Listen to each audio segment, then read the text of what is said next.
Heroes of the Storm has enabled me to pursue something that I love. I really enjoy Heroes because it's just fast-paced. There's a bunch of different maps, so the game never gets stale. It's very fast-paced from the beginning of the game to the end. You're constantly moving around the map and interacting with other heroes. When I play Heroes of the Storm, I find that I can play the game like 8 hours a day, every single day, and I still find it fun and challenging. That's why I love it. I grew up playing Warcraft 2 custom games, and just having that background and being able to play these characters that I've grown up playing. It's a wonderful kind of nostalgia just to be able to play these characters that I've always loved in a team brawler scenario. I've played almost all the Blizzard games. Seeing like my favorite heroes fight against each other is definitely just like a great feeling to play, and it's never a dull moment. I was like really into MOBAs, and I always thought it'd be cool to have Blizzard have a MOBA.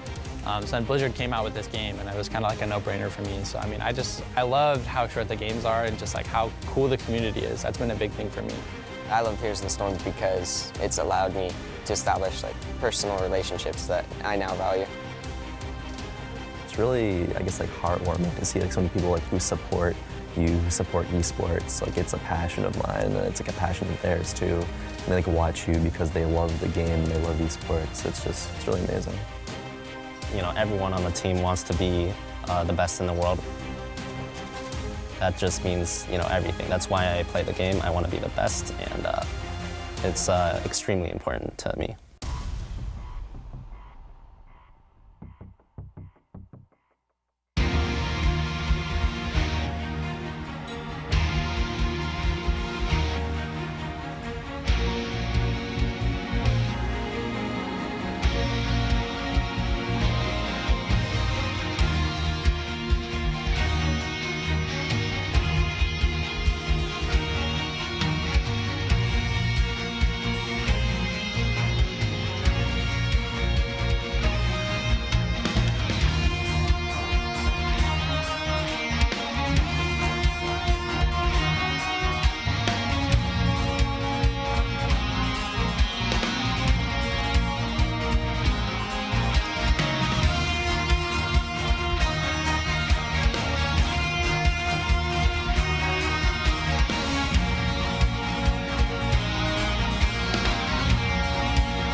And now, introducing the grand finals of the North American Heroes of the Storm Fall Regional. It's Murloc Geniuses versus Gale Force eSports.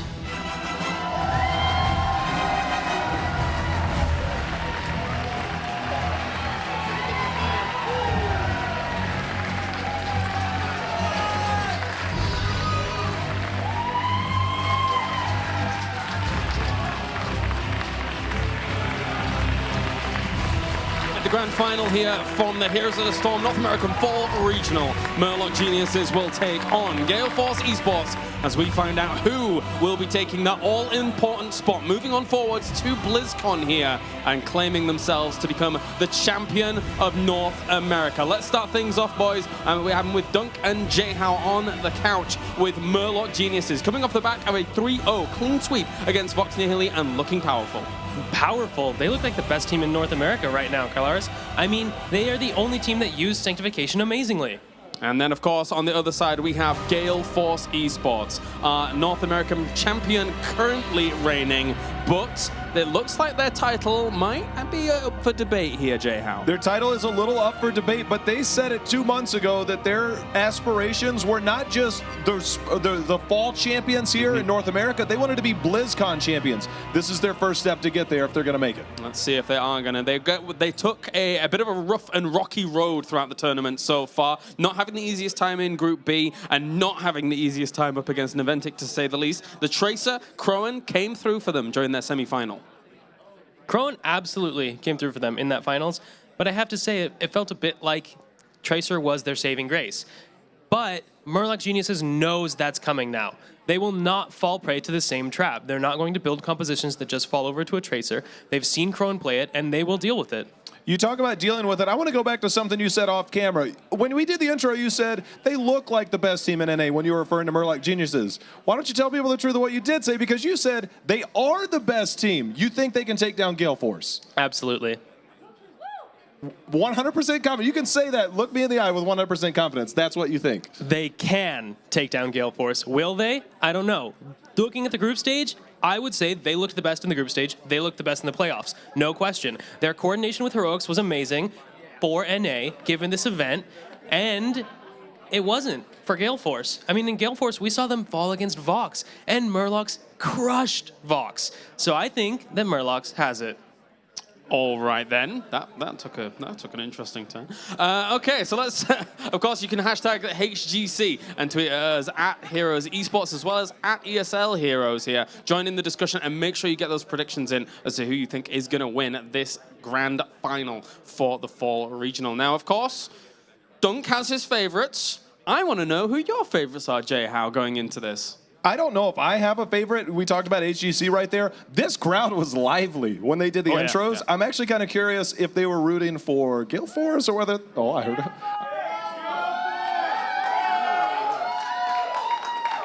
Go on, keep going. The crowd speaks for itself, but I do see Gale Force. You know, they had a really rocky first day, as Dunk pointed out. Yeah.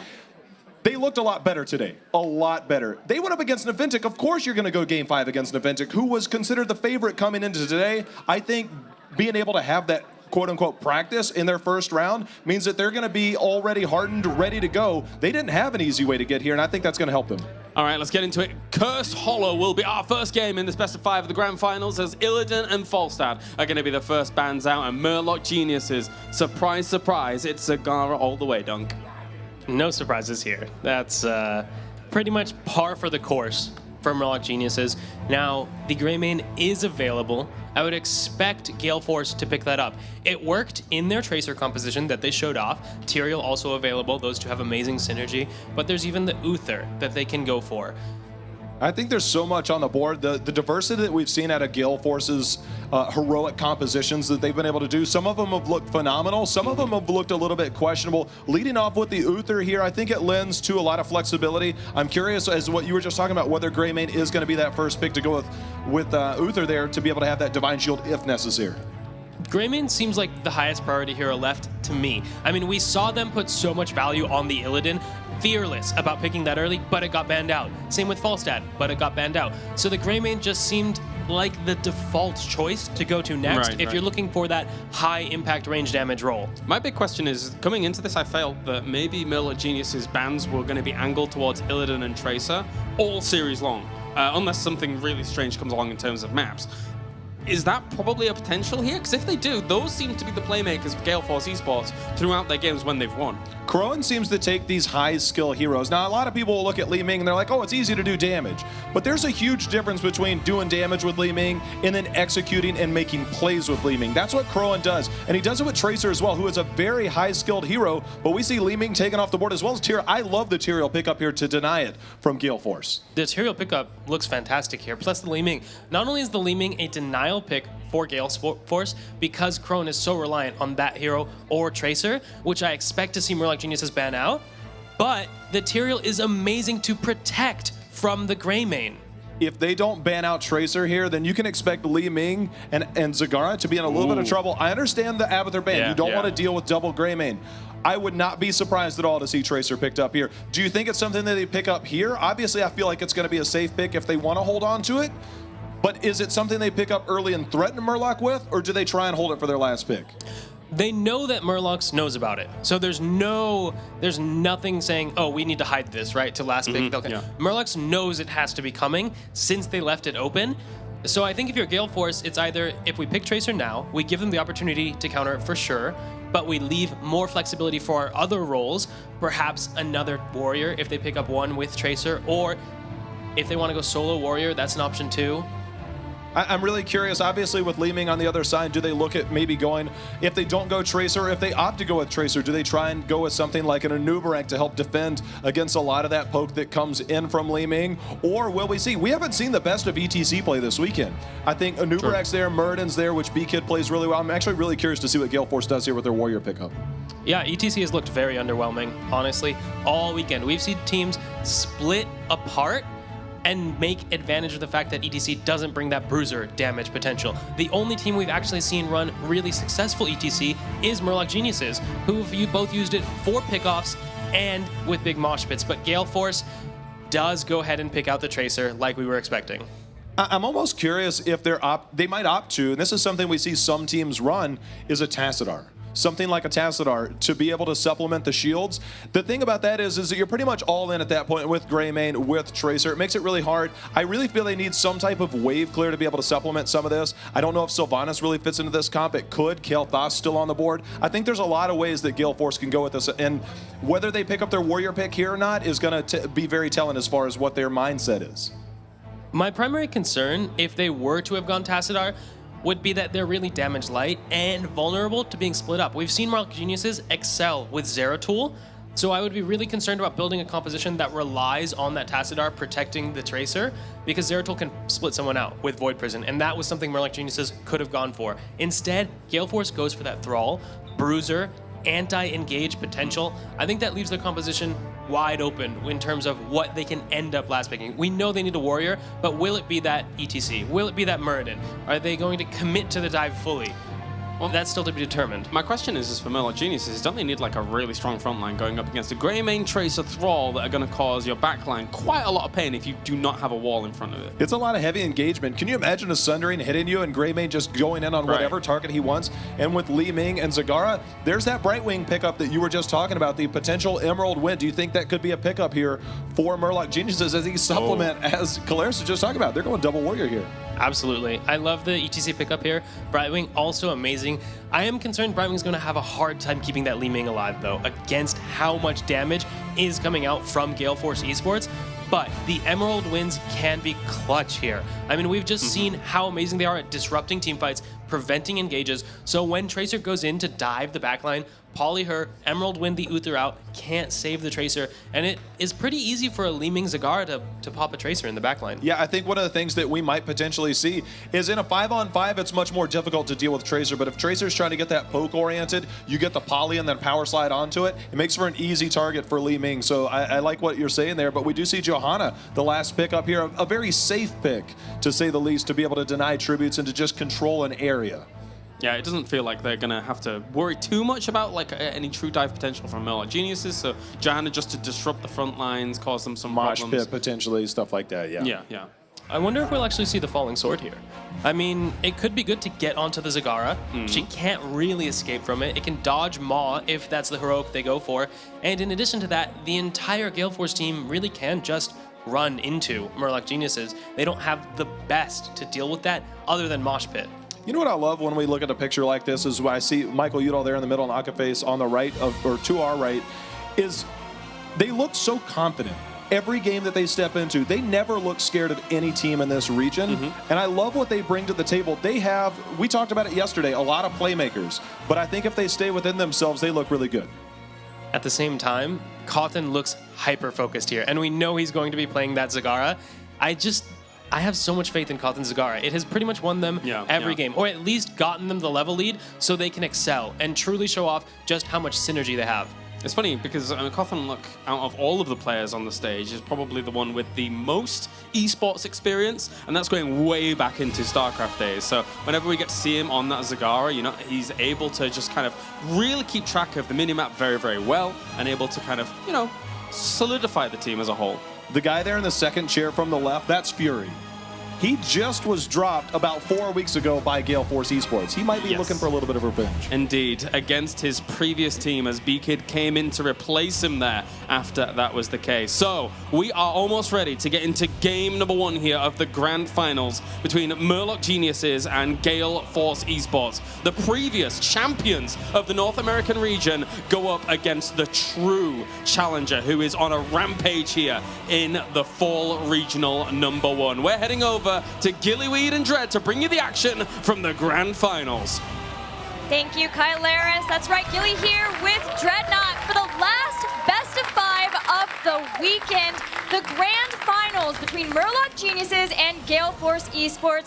Dread, it has been a weekend of upsets, of surprises, and maybe not as big as the fact that it's not Naventic and Gale Force as we thought it might be in the finals here. Instead, Murloc Geniuses have a chance to take out Gale Force. It's been a weekend of hype and heartbreak for a lot of the teams here, and we are now going to see heavy favor there for Gale Force eSports. I blame the crowd, they're biased. They tweeted all that in. But you guys at home can give your input as well. Murloc Geniuses have quite a lot of hype behind them, and a big storyline is exactly that. That Fury was removed from this team in between the last regional before they performed at the world stage, and now a little bit of banter going back and forth, but damage as well going back and forth. Caterpillar overextending, they're already going to go down here 30 seconds into the game. Gale Force getting first blood. First blood for Gale Force, but there will be many battles. Of course, this is a best of 5 for the grand finals. Our first best of 5 was very back and forth between Gale Force and Naventic, but Murloc Geniuses showing such dominance versus Vox Nihili, getting a 3-0 in the last one. We'll see if they can continue that momentum here versus Gale Force. And we're starting to see them spread out into the lanes and get ready for the first tribute phase. Yeah, the laning phase here on the upper half, a bit of a skirmish going on to Michael. He is in a 3 versus 1, but he's being patient with this. He's not going to be in too bad of a spot. Thun will get a reasonable amount of damage, though, considering the fact that he's Zagara and such a dominant laner. Not going with the Infest, though, at level 1, so he won't have as much value out of the Siege, but his E will be doing a good amount of damage here. Rafflecopter on the Greymane, we were talking about this in the draft. We're yet to see him play that this entire tournament. Right. Usually, I think we have been seeing Michael Udall primarily as the Greymane player for the team. And to be honest, there have been some troubles with positioning for Rafflecopter in the past. But they've been able to get to this point. We'll see how he's able to do with him since he is such a very squishy character. And of course, you have to always be conscious of when you actually can go into the Worgen form. That gives you extra damage, but it's very risk versus reward. Yeah, Gale Force has really committed their composition to be identical to what they were able to take Naventic down with, was just that not only just the Tracer, but it's an entire composition committed to being very, very aggressive in their commitment here. The Sunder mixed with go for the throat, I'm guessing is going to be the option, and Tracer all need to be on the very same page if they're going to stand a chance. Otherwise, Tyrael might be able to turn that fight with a good sanctification. Right, they have a lot of potential for flanks, definitely. A flank Sunder that we a lot of times see, as well as a flank from Tracer if somebody gets left in the backline, somebody like Li Ming, somebody like Zagara too. But June on Brightwing, not only do they have a Tyrael to help with sanctification, they have mosh pits to ETC can face mount people away to save any of his teammates, but June even probably could get the Emerald Wind again if he wants to. So if they start to get surrounded, he can push them away and let them reset. Yeah, and already with Greymane's early game power spike that we see, Raffle was able to pick up the Night Camp, which is going to be timed with the map objective here. I really enjoy this, forcing a possible poor rotation on the side of Murloc Geniuses. Zag has made the rotation in order to be able to deal with that because their wave clear is the most dominant. Uther and Gale Force is going to be winning when it comes to the rotation to this tribute, and it's all going to come down to the fight. I really feel like the early game skirmishing has to go over to Gale Force. They really do have an absolutely phenomenal dance here around each other with Crowan, and then this squishy backline like Psalm there, and the bomb coming out, he's going to go down, and a cap there from Mike Udall as June is going under as well here, so already 3 kills for nothing, a tribute. Gale Force here setting the tempo. But the experience is dead even, which shows Murloc Geniuses have been really good about that split soak, and the minute that Cawthon saw all of the damage dealers for Gale Force up top, he can rotate in and start throwing down his roaches and everything else in the bottom. And already you can see tons of creep tumors straight down in a line. Again, making us think that we'll see Cawthon pick up the Nidus network. We haven't really seen very much else from him at this point. He's been very influential with it. Probably the only player here at this tournament so far that is proven it's worth it, or at least kind of given it some value when it is going to be picked up. Also at level 7 for the Greymane, we do see the fact that he's gone with the Wizened Duelist, going to be trying to stack here. Divine Shield will be able to enable him to get a little bit more aggressive there without risking a death, and it's going to complement that dive style play that they have here as a group. It's going to be interesting to see what heroics we see some of these players pick up as a second tribute now on the bottom half, Gilly. He's the only one who will be stacking 2. Tracer did not go for untouchable. Som is in trouble and he will get taken out. That is such a great pick up for them just as this tribute is starting to spawn. They're going to body Fury out of this too. It won't be Curse Point yet. Cattle and June almost taking out Michael Udall, but still with the positioning, them able to force their way in here. They're going to steal a tribute that should have been fairly easy for Murlocs to pick up because of its positioning. Yeah, we are yet to see Murloc Geniuses provide any pressure on the map or have success in the rotations. Right now, they don't seem to be on near the same page that we see Gale Force, showing that they may have the hunger here. You know the Fury is looking to try and make something happen. A lot of frustration here between these two teams and some of the rivalries that may be forming as we move on. Crowan, though, getting caught out there. He's going to be recalling and getting away there. Great play from him, showing why he is an absolute monster on that Tracer. And Akaface, even with just the end of Holy Radiance, giving him some heals back up. It'll be very pivotal as they're able to keep him up and keep up the aggression throughout. But the experience from these teams, even though Gale Force has been the only one to be able to get any kills, still very, very even.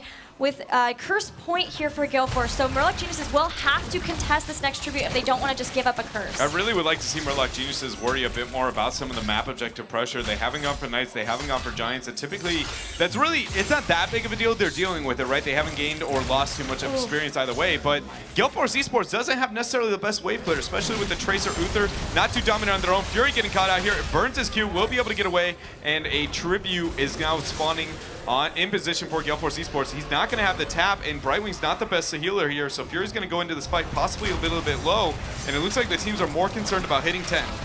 Zagara has come up too. They finally brought him up, and that is the full power. Akaface getting pushed away, but ETC has already been taken out. It's a 1-for-1 here, but this is Uther who went down. He does have some heals. Sanctification used pretty early on, and before they had really even taken very much damage now. No further kills in this fight, but still, Murloc Geniuses are pushed away from this tribute. Is Som gonna get out of here? Got it. Solom is going to be out of that situation. Good for him. 10 advantage was picked up for Murloc Geniuses, but they still lost the tribute. That is not a pretty sign for them. You see June moving in, trying to get the Q out. He will be able to get a delay there onto Rafflecopter, but it might cost him his life here as he is trying to get away. Polymorph coming out. Doesn't matter. He is going to be removed here. Fairy Dragon down, and a curse achieved here for Gale Force. They get the curse and another kill. Murloc's really, you could see June was like, should I go for this? Should I try for the delay? And ended up paying for it by giving another kill to Gale Force. But it is Brightwing. She can phase shift back in. Li Ming, though, she can't do that. And she was part of the pivotal defense for Murloc Geniuses. This is a free curse for Gale Force. They don't have to worry about any tribute, so they will have to worry about Michael Udall, who should go down here. There he will go. That is not worth at all. Cattle ended up burning his heroic there in order to get one kill on the map. Meanwhile, he lost the fort in the mid lane. It's just such a long cooldown, 1 minute and 20 seconds. You can tell he voluntarily decided to do that, but personally, I feel like he's going to see his team be in a very game-changing fight within that duration of time here. To where he's going to wish he had that cooldown up. If not, then I guess he's going to be able to get away with it, but typically you want to have more patience with the mosh pit. Hitting one person's not always that bad, but when the death timers are so short, is it going to be that value? As we see now, Thrall and the rest of Gale Force are moving up to secure the third fort of the game. They're not going to have that mosh pit available. I think Cawthon also is probably already not super happy because he did end up going with Devouring Maw. Yes, they can combo that with the mosh pit if they get the right setup. But, and here comes June with the Emerald Wind. He gets stuck by the pulse bomb, and Brightwing get taken out. Sanctification used, but nobody else was even in there, and they're just going to have to back off. They lose June. Perhaps a little bit of tournament jitters coming in for this first game for these guys. I mean, you can call it tournament jitters, but Crowan did the exact same thing to Kenma. Absolutely bodied any Brightwing that gets in his path. Emerald Wind, Ice Block, he doesn't care. You are going to die here if you don't burn too many resources. Just try and secure the kill onto him. So Gale Force now is setting the tempo, having 3 forts up, a level lead, and again, moving more with the map pressure around the map.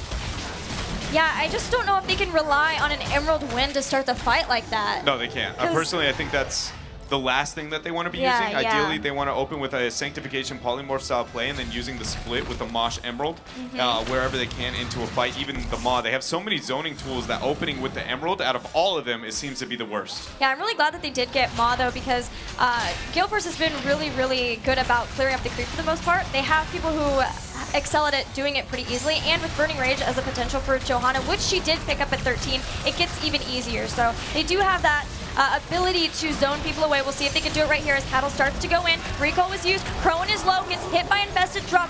Fury is already down. He blows up on the back line, but still Murloc Geniuses cannot get a kill. Yeah, eyes in the dark, being able to get away from that situation. Great cleanse coming out from Akaface as well, stopping the chain CC that we saw was coming into play against Crowan, allowing him to get that recall out. So now Gale Force again just, I mean, right now it's 9-2 in terms of the kill, the level lead here, and it just seems like they're the aggressors. Look at, they're moving through their camp. Screw the objectives, Giants on top, we don't care. We're just gonna get rid of any vision that you might have. Start working towards your boss already. Mosh Pit's available, Sanctification is available, as well as Emerald Wind and Maw.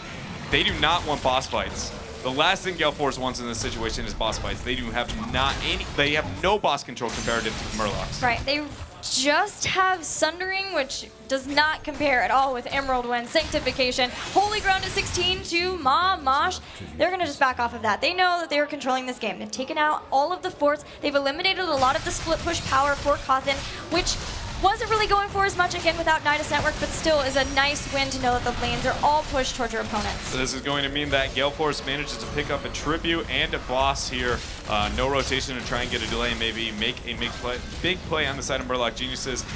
Murloc's boss has a fort that is going to be moving into, while Gale Force has no fort for theirs, so they'll gain a lot more value out of that. Definitely forcing a drawn rotation here for Murloc Geniuses. I expect them, I'm a bit surprised actually that Raffle and friends are now being aggressive in this situation. Yes, your boss is going to win this trade, but I feel like getting 16, taking that advantage, getting the next curse threat is far more valuable here than risking a fight on even talent tiers on the upper half of the map, because last team fight, they didn't have Mosh because he took that trade 1-0 early.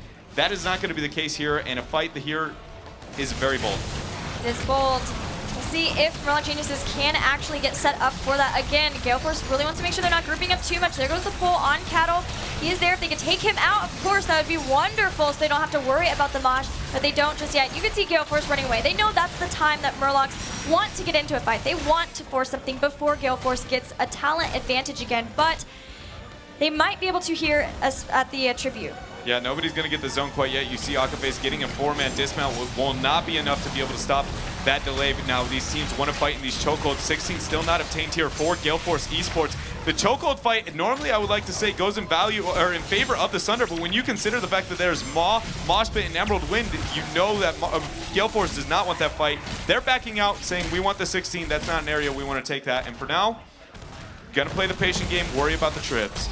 Look at the Wizened Duelist. I think we're about halfway through stacks, which means about 15-ish% bonus damage. 18. He's got 6 stacks. Nice. So that's going to do some work once Raffle starts getting into the back line. Yeah, he can rip that Li Ming and Brightwing really apart. Even the Zag, everybody is very vulnerable to the amount of damage output that he's going to have. And at 16, by being able to pick up the Relentless Predator, having that ability to just not be stun blocked to death, and that also opens up cooldowns from Akaface to be able to be used on Crowan. Because you can see, Murloc's 3 times has tried to one-shot Crowan just by stun locking him, but Aka's always there to get the cleanse for him, allow him to get the recall, and then somehow, because he's Crowan and he does Crowan things, survives. Just does Crowan things. You know, it's just it hashtag just Crowan things, you know? Anytime I make a big highlight in solo queue, that's what I'm gonna do. Just Crowan things. It makes sense. We should definitely try to get that trending. Again, Brightwing has Ice Block. Still very scared for the Brightwing, especially since you're really just relying on that, as well as the shielding and sanctification from Tyrael to try to get 1 kill so that Li Ming can start to reset upon reset, as they really have yet to fully execute their team composition the way that they would like to. And we do see the Ice Block as an attempt to be able to survive the damage that Crowan's output onto June this game. We'll see if he's going to gain more value than we saw. Kenma also taking that talent as a kind of a response. 16 has been achieved. Giants pushing for both teams in opposing lanes here, and it seems like the battle for the poke right now is going in favor of Murloc Geniuses as they aggress forward. Crowan's been completely isolated here and hasn't really done anything, not able to mount up for some time. Murlocs want to take this fight in the next couple of seconds. Trying to hop in. They also have Criterize on Polymorph too, so Polymorph will be there available to make someone more vulnerable to damage. There's the Sundering, throws everybody in.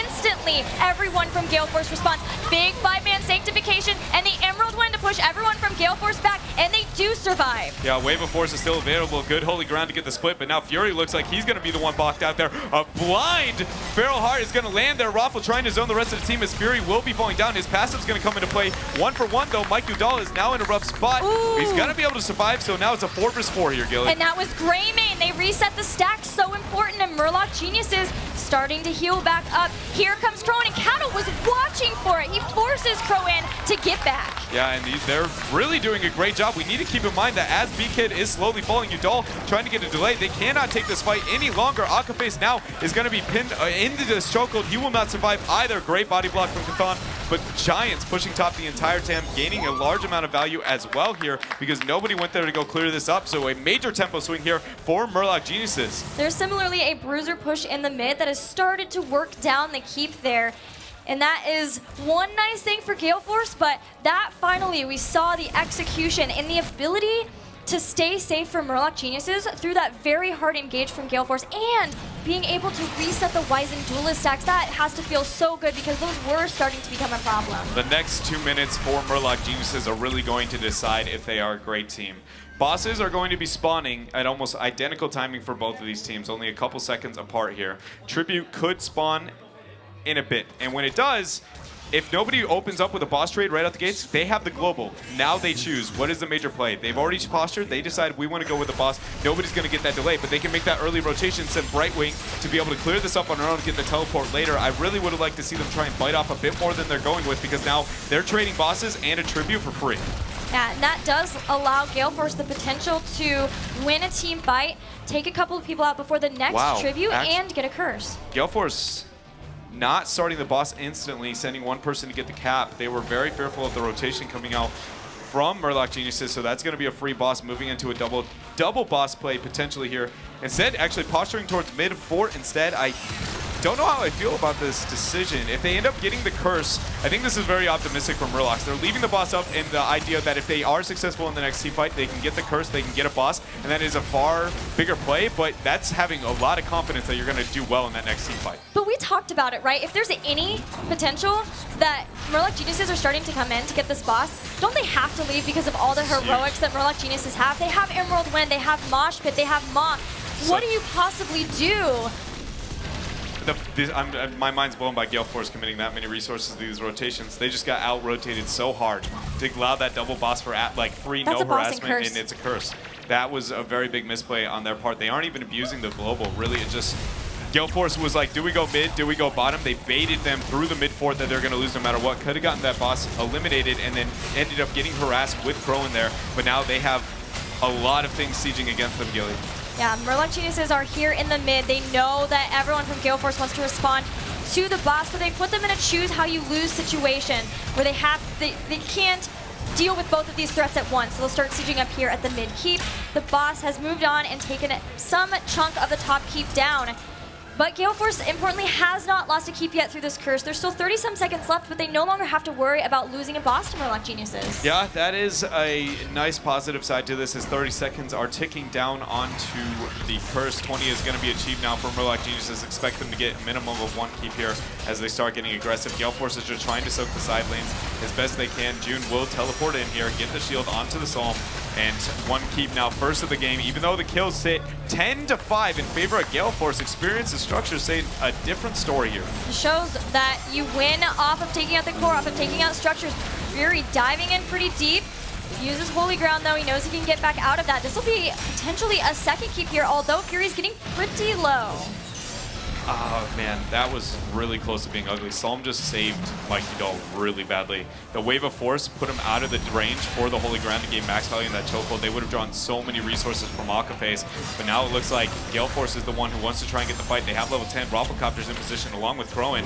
Udall is not in a flanking position yet. Cattle does miss his stride as they move in here aggressively. It looks like it's going to be a possibly game-winning fight here, Gilly. Here we go, Sundering is out, throws a bunch of people in, but a 4-man sanctification, and again, Rafflecopters on the other side of the team fight. The Divine Shield has been burnt. B-Kid's indestructible has to be used to keep him alive. This Cattle Pillar is falling. Mob pulls in. Wave of Force again. One. There is the boom. Johanna goes down. The resets have started. Some low on mana, though. They're trying to chase them down. Everyone pretty low for Gale Force. Yeah, they're on the retreat here. It is 5 versus 4. Udall is now sending himself as a sacrifice, actually getting the blink out. Kattle's not able to hit him with the power slide. And so what was a very ugly situation here was only the death of a Johanna. That was insanely aggressive calls here from Rafflecopter. He just blind eyes in the dark backlined onto that leap, or onto the right wing, which forced Akaface to open with, oh my gosh, Udall getting caught out here. Good cleanse. He's going to be able to survive this situation. No, he's not actually. 7 health, and then he does fall down. So now 2 people are dead here, and it looks like Murloc Geniuses might want to move on to core. Pretty low on mana, at least Psalm is. And Fury is too. Cawthon's out. I like it. Yeah, it'd be pretty risky. It's, again, their game to lose. They are in full control of this. The only great thing for Gale Force is they have only 1 tribute away from getting a curse of their own, but they have lost 2 keeps, a long fight from Murloc Geniuses around a tribute, around a boss point, is going to be so detrimental for Gale Force because they will have 2 lanes close together that will be having catapults push in. Gale Force eSports needs to hold their composure here with the 2 keep down. They have the potential over the next curse, and the bosses aren't going to be spawning for some time. Top is in 1:20, 35 seconds on the bottom half here. Again, they have 0 boss control in this situation. So the curse is really their only saving grace. They need to make sure that they secure that because they can't do that so much so when it comes to the boss situation, especially with level 20 Li Ming. It gets even worse with the repulsion coming into play. There's almost 0 chance that they have it here. Tribute now spawning, great position here for Gale Force, also having the vision to understand if there's going to be a flank. Raffle, you see moving aggressively. Peekaboo will sniff him out, won't be able to get a flank as Udall is trying to do the same. And we saw last time he tried this, he tried to get a flank with a Sunder and it didn't work out so well for his team, Gilly. June also has continuous wins, so now somebody getting stuck on the other side for their team for Gale Force, on the other side of Murloc Geniuses, they're going to be gone for forever. They will be down, and that also increases his healing too, so that's really helping. Here they come with the Blessed Shield. Psalm gets out of trouble. There is a Sanctification and a mob, but Rafflecopter is already eliminated, and look at, there it is, the continuous wins. Repulsion pulling back the members of Gale Force. Divine Shield though, and Li Ming has been taken out. They've somehow kept Michael Udall alive, but not for forever. He goes down. Pro-An is so low, as are the rest of Gale Force, and this should be it. They are trying to bring down the rest of the members. Yeah, 60 and falling, Dread. So this is because I didn't get to bring this up because this fight happened so quickly, and you had a really good point, is that there was 2 camps pushing, 1 through mid and 1 through top, which are the lanes that are losing the keeps. There was no reason Murlocs even needed to take that fight. You saw they were waiting around, which is why you saw an absurdly desperate attempt to try and force the fight on the side of Gale Force eSports. They realized this is now or nothing. Turns out the fight wasn't successful, and the odds still remain the same whether or not they acted or not. So Murloc Geniuses is going to take game number 1 here, but our panelists probably have a lot of talking points in that match, so let's hear what they had to say about it. Thank you very much, guys. All right, wow. What a game to start off our grand finals here. Murloc Geniuses coming out on top. It didn't look completely clean cut for them, though. Gale Force eSports had a start or whatever, but then as the game progresses, the amount of control Murloc Geniuses was able to insert was quite strong. Yeah, the early game was difficult for Murloc Geniuses. I will admit that. The Tracer did a lot of work catching people on rotations, getting good skirmishes, early kills, very impactful. But once it got past level 10 into the late game teamfight phase, Murloc Geniuses just crushed. I mean, we talked about it beforehand. We were sitting up here. We like to discuss the games as much as everybody else, and that was exactly what we saw. They got a lot of early picks with Tracer, and as you pointed out, there was so much that went wrong after level 10, but here was, some of the early aggression. As we saw, they were picking on June on Brightwing early. Absolutely. In the early game, June did not know how to deal with this Tracer. In this fight especially, he got absolutely blown up before the Sanctification could even come out. But what really turned it around for them later in the game is that they realized they needed a Sanctification earlier to protect their backline. In this fight, you saw an amazing Sunder start the fight off, but the Sanct came out just in time. So even though the Tyrael died, Murloc Geniuses was able to hold control of this point, and this was really kind of the momentum swing for the game. I mean, there was so much that we could look at with Tyrael. There was a huge Sanctification that we saw earlier. It just pretty much saved the game. It allowed to keep from the pick. We saw a beautiful Sundering come out from Michael Udall. They just weren't able to capitalize. So it was a lot of missed opportunities late in the game, just not enough of that last little oomph to come out from Gale Force. Yeah, and once we saw the triple Emerald Wind, it was so backbreaking for Gale Force's composition. They couldn't ever get into targets. I mean, Moshpit got entirely wasted in the last team fight of the game, but it just didn't matter because Greymane got isolated so far from Uther, he couldn't even get the Divine Shield off. And of course, when you get level 20 on Li Ming, when you've got repulsion and things like that, you saw it in that final fight, just how quickly Thrall was in a safe place and then a scary place. It wasn't good.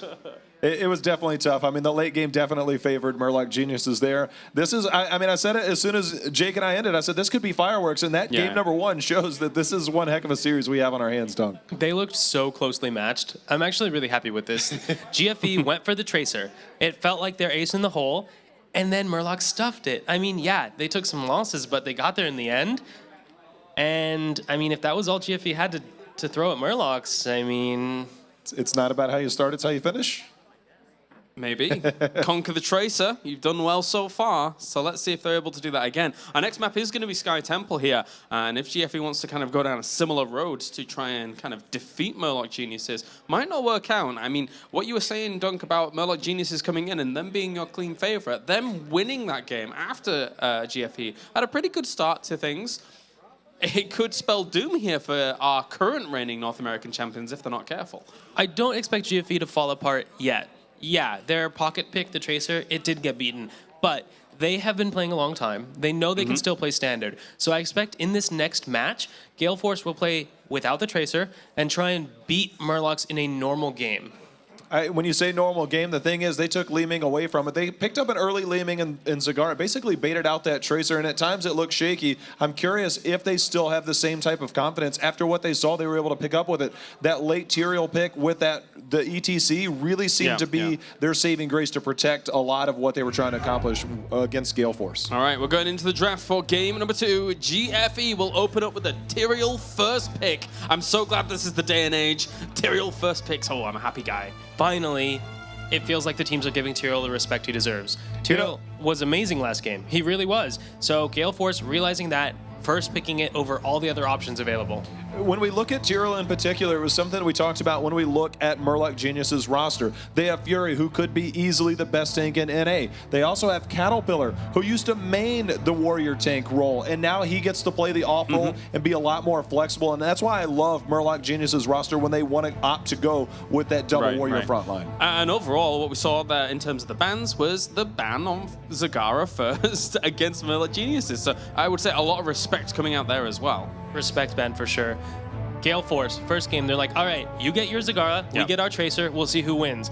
That's totally reasonable. Going forward, they don't want to have to deal with that again. Doug, based on your experiences, now there's a lot that develops throughout a tournament and throughout the meta between two teams in particular, especially when you get to the big stage here. When you get to the point to where you're having to ban away what the team wants to do, does it tend to hinder what you want to do as well? And where does your confidence lie in that?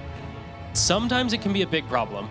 If you get rocked by something in game 1 and you don't know how to deal with it, you can throw your whole draft sideways because all of a sudden you're tunnel visioned on denying one thing and you don't look at the bigger picture.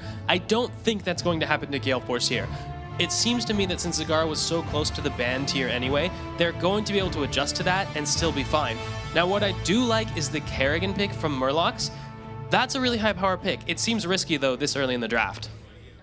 I'm really curious, obviously with Tyrael being picked up, we saw no hesitation from Michael Udall to go ahead and pick up Illidan. He feels very comfortable on that hero. I wonder if we might be seeing some type of dive comp come out. Obviously an early Uther pickup. This is something that we saw a lot of in the Korean region to where it enables Greymane, except Greymane and Kerrigan on the other side, that is a scary dive comp. So I'm curious what Gale Force's thought process is. They don't want to pick too many squishy heroes early, especially when they're staring down the barrel of that combo there.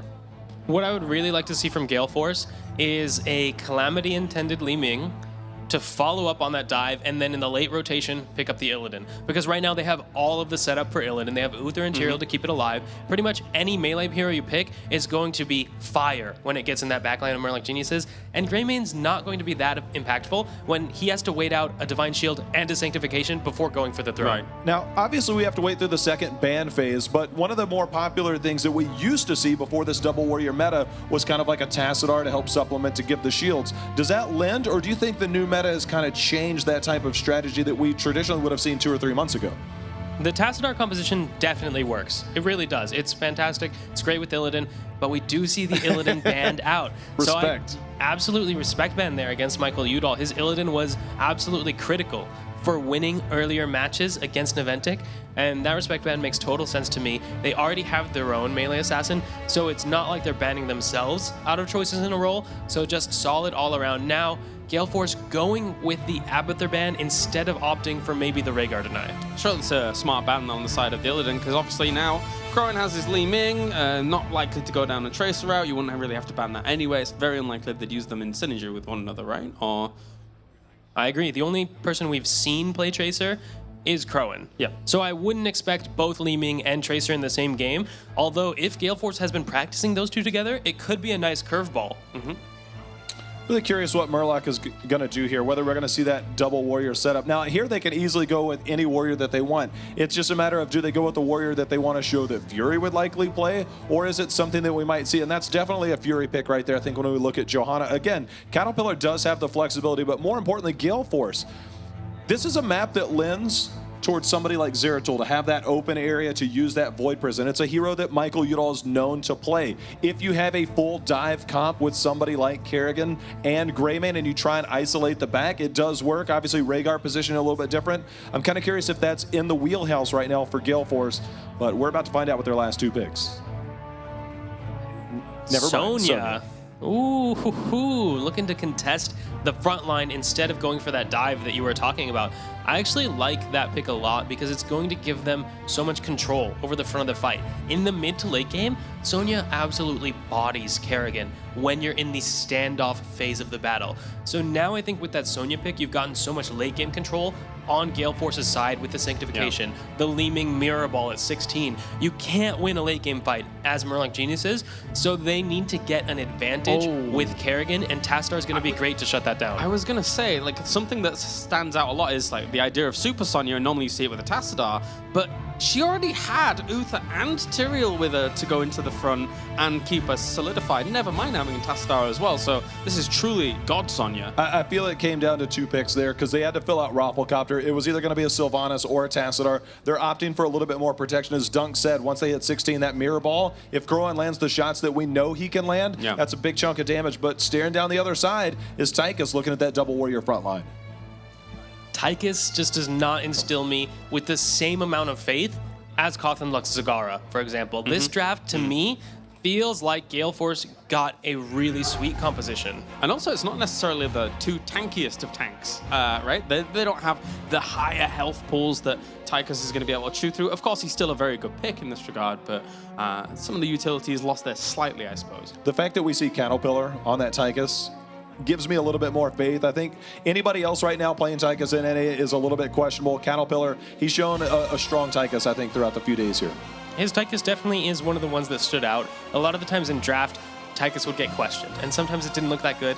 And Caterpillar has said, look, I don't know why I feel Tychus is good, but when I get the instinct that it's Tychus time, let's go. So I trust him here to at least believe that he knows what he's doing. I'm just concerned that if Murloc doesn't get out to an early lead, that Kerrigan fall-off is going to hurt bad against the late-game GFE composition. Well, it's a tale of two different teams in terms of the wave clear. Obviously, Kerrigan lends a little bit towards that, is dependent on the level 4 pickup, unless it's Psionic, which lends to a little bit more damage. So it's kind of curious. You see Tassadar on one side. If he can keep the team alive, I think it definitely lends to allow somebody like Crowan to continue to make plays. And that's what Gale Force revolves around. Either it's Michael Udall allowing him to make plays, enabling different people. They have different playmakers. They just have to work around them. All right, well, looking at these two comps as a whole, who are you giving kind of sway to here, Dunk? As much as I'm rooting for Murloc Geniuses in the whole set, I think that Gale Force finagled a draft win here, and they're going to be able to play this composition with excellent execution. You mean you're rooting for a 5-set game, or 5-game set? That's what I'm rooting for, but again, I think it is going to, and we're actually going to see Cawthon Luck on Taika, so a little bit of a change of pace, so that'll be interesting to look up. Very surprising, very surprising. I'm going to hedge my bets and go 3-1 here in favor of Murlocs, but this is the match, this is the game they lose. Well, thank you very much, guys. Once again, we're getting into game number 2 now for the grand finals here at the Fall Regional for North America, as we hand it over to Gillyweed and Dread for game number 2. Here we go. Murloc Geniuses up 1-0 over Gale Force eSports as we head into Sky Temple. Dread, What are your thoughts on this draft? I agree with a lot of what Dunk had to say. The composition ran by Gale Force eSports is very forgiving. Tassadar is actually going to gain a large amount of value here and is also kind of a soft response to Kerrigan. She's looking for that kill potential. Well, you don't have very many targets. Sonya's going to be hard to kill. Tyrael, the mobility, Li Ming's going to blink, and Tassadar will be able to shift it. So as long as Akka Face has reasonable positioning, I really do enjoy what the composition provides. But already they are moving up to take out a turret here in the upper half, maybe get a little bit of damage. Backing out rather quickly, actually, seeing only 3 members of Gale Force, and that was enough to scare them off. And still early game now. I thought it was going to get exciting. You know, you got the Kerrigan, she's going to go into the combo. I know, you always believe. But then I get baited and outsmarted every single time. I want to tell you a little story about a player named Som. Okay. This is not only Som's first showing ever in the grand finals, but his first time ever being in the round of 4. Som has gotten more impressive with every single event he has gone to. His Kerrigan play is like the one thing that makes me believe that Murloc Geniuses, even though, yes, Gale Force eSports has a very scary composition for what they're up against, I believe in the power of the Som. I believe in the power of the Crowan. At this point, he's on the Li Ming. And I wasn't too sold on the Tracer. Obviously, he had a lot of success when it was against Inventic, but I think a lot of that was just allowing free punishment onto Kenma and some of the positioning. June did a far better job of being able to deal with that. And then also the double tank survivability, just very little kill potential here. But this is a far more appealing comp, not only for him, but then Mike Udall. And personally, Mike Udall's Sonya far better than this Thrall. Yeah, I have to agree with you there. And I think it comes down to him just playing Sonya for longer. This is the first time we've seen him at an event play Thrall, but we've seen Sonya from him before. The first tempo phase has started. Up in the top, Rhaegar is getting zoned away by 2 members of Gale Force eSports. They've got a third there too, and they're just trading out for now. June starting to get a little bit aggressive. It is the support battle, so not the most fun, most epic of battles we'll probably see in this game. But still, they're being able to force him off and trading back and forth on these temples. Yeah, the ideal situation here for Murlocs, not only because they pushed them off the top, but Sonya has not been able to get that trade when it comes to the middle shot. So right now, Gale Force is not capturing any of the shrines. There they go, finally making the rotation, but they are going to be the underdog when it comes to the shot value here, and losing the structure war, possibly a bit when it comes to XP as well. Murloc Genius is not done making the rotation in mid. It's 4 versus 4 while Rhaegar is confirming the shots on top. The longer fight will be better here for Gale Force, but Kerrigan combo going to come in, hit 2 people here, and right now this is looking like a bad fight as Sonya already eliminated from this match. Som survives too. June has come in, he's picked up the rest of the shots, and their ability to stall out this middle shrine or this middle temple long enough to allow June to get the rest of the shots means that Murloc Geniuses is playing this first early temple phase so well. They're going to steal even more of these off, especially after getting the kill and keeping Som alive. And this is exactly what Murloc needs to do with the Kerrigan, having the early game composition. Crowan is now just barely having enough mana to get the teleport over the wall. He'll be fine. But again, the shots really heavily going over to Murloc Geniuses. They're able to confirm a kill as well. So right now, it's much like we saw against them with Vox and Healy. They pick the composition for the early game, get the momentum. Not nearly as detrimental as it was in the first game versus Vox, but a similar story being told here by Murloc Geniuses, and they need to keep this momentum up so they don't get outscaled as we move on through this match. Both of the teams are starting to work on getting their bruisers for the top lane, so they know that they can turn their focus to the bottom one in time for the temple. Giant camps are still available too, and we may see one team choose to push along with their bruisers, especially maybe Murloc Geniuses, since they did get so much of that top tempo, and start working down the top 4 for Gale Force. But Gale Force, they don't want to allow them to take out that 4 and start to get even more of an experience advantage. So they're going to get pretty aggressive here. They pulled 3 people up. Yeah, Murloc Geniuses has actually captured it, but they're not, or excuse me, killed the Knights, but not going to capture it until a little bit later, making it a free clear here now that they've taken out the free gate. That was such a beautiful play here for Murloc Geniuses, gaining the advantage while securing the Giants on the bottom half as well. Shrines are not going to be spawning for the next minute, so none of the camps should gain too much value, should be clearable, but right now Murloc Geniuses making better rotations than Gale Force, and that was the story in game number 1 as well. I am very sold on the fact that I think they have a far better understanding of macro Heroes of the Storm than Gale Force. Looking at the Kerrigan build, it's also the new hotness Kerrigan build, I like to call, with Sharpened Blades and Psionic Pulse, so they have lots of damage that she'll be doing to people as you get the combos pulled in. With not only Sharpened Blades, the extra damage there, but Psionic Pulse too, as well as her Bladed Momentum, so having her abilities up more often as long as she's basic attacking. So as soon as she can land one of those huge combos, potentially out of the bush here around the bottom tower, we'll have to see, she'll be doing a lot of damage. Yeah, the decision making as well to get the capture onto the night camp a little bit later allowed Greymane to go up top and secure the rest of that 4, giving more experience now in favor of Murloc Geniuses as they clear out these bottom giants. Shrine spawning in 3 seconds, a level advantage now with the 9 spike. Not a talent tier yet, but the race to 10 very convincingly is their favor as Psalm moves aggressively. Tassadar not even going to be the combo. Cleanse did come out there onto Crowan to be able to keep him alive, not able to blink it himself, and gets a huge orb and a reset there for Crowan on with that Triumvirate talent. Yeah, he has Triumvirate, so those orbs will be flying, and with only June here to try to keep all of these heroes alive, that could get risky very fast, but they want to start to move in to this temple. If they can stall it out long enough, they'll get those heroic abilities, but for now, this is a good fight, potentially for Gale Force to try to take. But it needs to happen very hastily because 10 is slowly creeping in. 2-man combo now coming into play. Psalm is in Udal's hands as he goes in very aggressively. They're trying to retreat the Condemned, being able to delay, but Caterpillar not going to be able to. Oh, he does with the Eyes of the Dark, but Crowan almost getting the orb to be able to confirm the kill. No reset available yet. A very good job from Gale Force. That aggression allowed them to be able to get these shots on bottom because they put so much damage out so quickly, and it happened at the exact last moment because Murloc Geniuses was about to hit 10 and really turn it on to GFE. Every one of these orbs is making me like hold my breath, right? It's like, okay, they're alive. They've staved off another one, but I feel like it's only a matter of time, and one of those resets, of course, it's so scary. It's Crowan on Li Ming, but even more so because there are a lot of heroes that June has to try to keep alive. You can only Ancestral one person in a fight. Talk about a force wall. They're going to split the team. BK goes aggressively. Huge Ancestral going to land onto Psalm, but now Mike Udall is there. Sanctification coming into play. The laser will be removed, but the health bars of GFE far lower, and Kerrigan moving in for another combo is going to hit BK. BK has been hit. He jumps over to El Druin though, and he stays alive. No kills out of this fight. Gale Force eSports get back, and they have their own heroic abilities too. A lot expended there.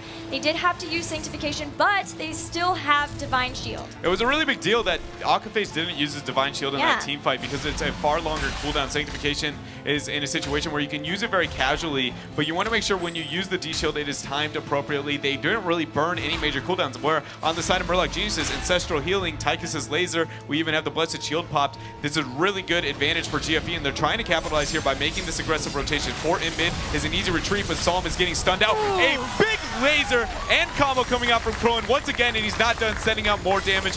That kid is a monster here on the Li Ming when he gets that Seeker build too. Yeah, the minute somebody goes down, Murlocs have to just back out unless they see low health bars on the side of Gale Force too, but that's so not likely to happen with the double support, plus almost a triple support situation they have with having shielding from Tyrael too. It's not even considering the mobility on the map, right? Like it's not only what the comp has, but then also the mobility, the individual characters. Like, I mean, Psalm, you were talking about how good he is on the hero, but I think he's going to have to really step it up here if they're going to have a shot in this game, because that time frame where Kerrigan gives you that advantage with the early game skirmishing is slowly ticking away. Well, they're about to have Ancestral Healing and Maelstrom back up, and they're still right caught up with Gale Force in experience. The temples are about to activate. Structurally even, it's very close between both of these teams, only a fort down on either side. So they may want to trade them out. We'll see if one of them wants to go for the fight. Of course, when you have a top-bottom situation for temples, the bottom one is more likely to maybe be able to sneak a boss. Psalm is in trouble. So split. The force wall coming out as well. That was a very early Ancestral. That is not what you want if you are June. In the retreat for Psalm might be enough. Combo coming in. Sanctification as well. They're diving very deep here as everybody is under pressure, but the D-Shield going out onto the Tyrael. So what was a pretty fight for GFE is not the case any longer, Gilly, as they run away. Cattle is on the chase for Michael Udo. Here comes Psalm. Doesn't connect with the B-steps. Cattle jumping in. Michael Udall with style. Five people on his tail, and he stopped a B-step. That was the definition of confidence right there, ladies and gentlemen. That was, wow. That was the most stylish escape I've ever seen. Great stuff, Mike. That was bad. Like the fact he legitimately has 5 people chasing him. At first I was like, was that Tychus grenade? No, it's Mike Udall just literally just standing there going, B-step, what's up boys, B-step. That was a call out. Really well done here. Bottom shots are now being captured for June. And Murloc Geniuses securing the bottom 4 as well as the mid 4 as these shots finalize. Actually, maybe not enough for the mid 4 now that that turret's still available. They were posturing around the boss. You saw Sonya not capturing on top, and this was a very subtle rotation. by Sonya not capturing top until they knew they weren't doing the boss. If Sonya was capping top, they knew she's top. Wow, June. Oh. That was crowing. Not a place you needed just to be. crowing things. Yet again. Salmas chased Michael Udall away at least. They rotated up. They knew they were going to lose June. Yeah, I like too that what you were saying, right? Yeah. Sonya not taking this. They didn't know if they could really take the boss. Had to move away. Also, she was able to help move Cattle. Wrong side of the opponent's team to get to your base. But he was trying to just jump over and get away. But he was also got to escort the bruisers. Yeah. Sonya did into the fort too. So that put more damage on so that these shots get even more work. This is getting really sloppy, really quick for Murloc Geniuses as the 4-man body block coming out. Force wall as well. Combo going to go down. Not going to hit anybody. B-Kid is on the aggression, but they're going to back out and just worry about getting damage onto what is going to be the third keep here for Gale Force eSports. But yeah, no, that was really such a beautiful rotation for them. It put them in a position to where essentially Murlocs couldn't figure out if they were able to do the boss and then taking the shots as quickly as they could. So maybe me downplaying Gale Force's macro game was a little bit too aggressive there, because they showed very easily there that they understand what their opponents are trying to do to min-max their game.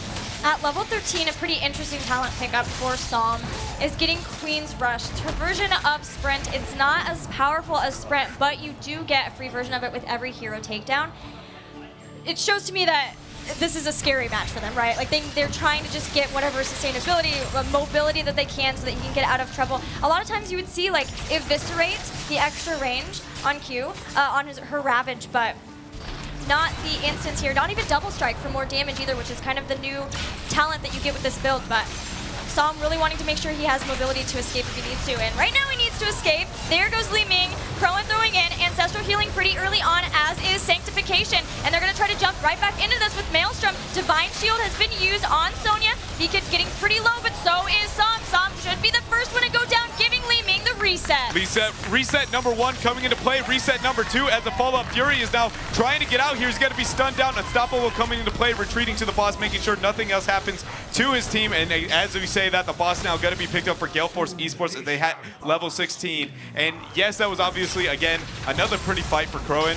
But that fight all started by, number 1, personally, a poor decision-making on the side of Murloc to try and take that fight there. But Raffle's Force Wall, allowing was so good. free value onto Psalm. You saw him, like, the minute he got past that, he was like, guys, I want to be on that side. Please, like, let me go back. And then one big combo coming up from Crowan really, like, made that a very convincing fight. And the beauty of the team fight on the side of Gale Force eSports is lasers being dropped, and it gets legitimately 0 value every single time. They're in the Sanctification, and then Sonya gives it 2 whacks. The thing's going to be dead, and then they're like, all right, who wants to fight? And most of the time, the answer is not Murloc Geniuses. Nobody, yeah. They did use Ancestral Healing, right? But Psalm, it had to be used so early on Psalm, and that was it. You want Kerrigan and Greymane to be babied, and you can't do both. And Psalm had to be the target there. He still ended up going down, and the shielding, the sheer shield and heal power for Gale Force makes them untouchable right now. Yeah, and we do see the level 13 talent with 16 on Tychus is not too traditional of a pairing here, a little bit mixing up of the builds. Outside of that, I think a lot of the talents here are going to be very similar to what we see in a majority of the games. So not too surprised at 17, again, 2-16 here for Gale Force eSports versus Murlocs. Advantage heavily now, it feels like, in the favor of Gale Force eSports. There's been yet to see a team fight where Murloc Geniuses really could convincingly win by any means here. And Beacon has done a very good job with the Sanctifications. He is one of the few players so far in this tournament that I feel like has shown that they can use it. It's really been Fury, Zuna, and Beacon. I've only been the ones who like sanked, and I go, you're going to be able to win a fight with this. So very heads-up play here with them, and bottom keep already about to fall as well during the next phase. The talents that we're looking at from Murloc Geniuses are pure fear. They're trying to make up for the fact that they have 2 heroes that should be babied by the supports, by maybe even double support, and they don't have that. Holy renewal for Johanna. Give me, I believe, the self-healing from Tychus. That's the stuff at level 13. Self-healing, aggressive defense, giving more shielding for Kerrigan and Queen's Rush, more mobility. They're doing whatever they can. They have Earth Shield too. but I just don't know if it's going to be enough for them in this game. It hasn't looked pretty so far, but they've been yet to try and take a team fight in an open area. They should be looking for those fights away from the shrine, capture chokeholds, and more so looking for the fights around mid-shrine, for instance. That's the closest to like an open area you can get it, or in one of the lanes, somewhere where they're not going to gain insane value out of what is Crowan and his Disintegrate mixed with Sonya having the Whirlwind, and then, I mean, Sanctification is pretty much a must to try and avoid as best they can. And then Force Wall gains value in those chokes too. Really, those open areas are not their friend, and they seem to keep visiting them over and over again. Well, now another temple phase activating in about 10 seconds. And structurally, again, a lead for Gale Force, but it's not like there's a ton of forts still up. And Murloc Geniuses are not super far behind. Fury has been caught. Force Wall stopping the defense. Oh, God, these orbs. Fury just getting absolutely bodied by the Mirror Ball Seeker play there. June was lucky enough to be able to dodge that, not in the dog form now, but we do see the rotation coming down from Tassadar, trying to stall out these shots. This is the great spot for them to take the fight. Again, it's an open area. It's about as close as it gets. Psalm is so afraid to look to get the engage. Udall already popping Wrath of the Berserker, and they're going to go in for a two-man combo. There's a two-man combo, but the Sanctification was immediate to follow up, and that has allowed them to go on. Here comes the drill. It'll be taken out, just like that. They have used Blessed Shield. Now Psalm is going in. They want to try to make this fight, but Kerrigan gets blown up. Crowan in the back, throwing out mad damage. Teleporting forward, trying to take advantage of these resets, and Murloc Geniuses once again have to just back away. That wasn't even as pretty as a team fight for Gale Force as some of the other ones. Again, they chose a better territory to start it. Murloc Geniuses B-Kit didn't gain too much value when it came to the Sanctification, and it still just did not look pretty. Ancestral Healing had to be used on one target. Then you see Psalm go in, and he goes, guys, I thought that was supposed to be for me, and then quickly gets removed from there. It's the struggle of the Kerrigan comp, and I mean, the just insane response that Gale Force built in the drafting phase here. But this shot's now threatening on what is going to be the mid-keep. They're getting shots on top as well. 20-tier advantage right now. I mean, Gale Force eSports, as long as they play the patient game, I don't really see them losing it.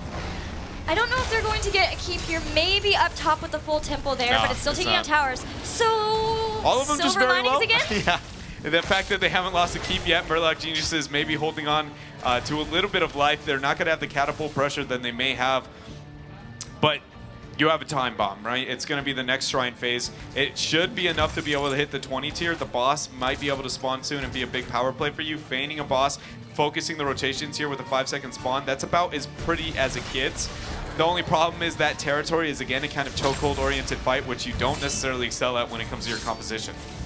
In a team fight, if Murlocs can get 20 and not lose too much in that process, is there any hope for blowing up Crowan before anybody can get there to help, before Divine Shield, before Sanctification, anything like that? Oh my goodness, Cattle actually taking a lot of damage. Ancestral Healing will hit him. Good Holy Ground from B-Kit. Fury, or excuse me, Mike Udall is getting a lot of damage onto the backline as well. Cattle use Eyes in the Dark to get the retreat as they move in towards the keep. Good Force Wall once again. Laser coming down. Sanctification soon to be hit. No, he doesn't pop it. B-Kit being very patient with that. I love that choice not to be able to be overly aggressive and now use that poke. But as you were asking, if they get 20, is there a shot? Honestly, I think a little bit. They do have the fact that Johanna's 20 survivability will help her out, and Storm Shield will be very, very useful. Outside of that, I don't know, as we do see the Cleanse and Coffin take a large amount of damage. Murloc Genius is here, getting the reset from Crowan, throwing out another orb. June now has who he has in his sights, and Gale Force just doesn't let up. There's the slow 2 from Temporal Flux as the Disintegrates keep coming out. They need another kill. They want more resets. They want the game. They want to tie this up. Here comes Sanctification. It hits everybody. What? There it is. Rhaegar blown up. June. He saw the light for just half a second, turned away, and he was that like, light guys. Was an orb. Yeah. It was an orb. That was not a friendly light. Now look at Gale Force just doesn't stop. They've already killed 2 people, and they're not done with this fight. It seems like it's been going on forever.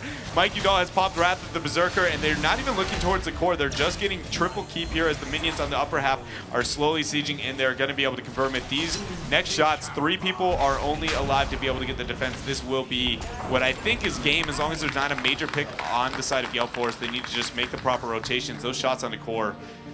Yeah, they can win off of the temple. So you can go for the safe win here. I mean, absolutely. There's like legitimately 5 different ways Gale Force can win the game, and about 1 way they can lose it. It's pretty much there. The world is an oyster for them at this point. Well, they are going to get bruisers, at least, cause some panic, some stress for Murloc Geniuses in the top lane. They have plenty of time. 3 nice, healthy keeps, maybe even towers in front of them. And they'll start to move to the top. There it is. Johanna is there. Aka's pushing her off. They know.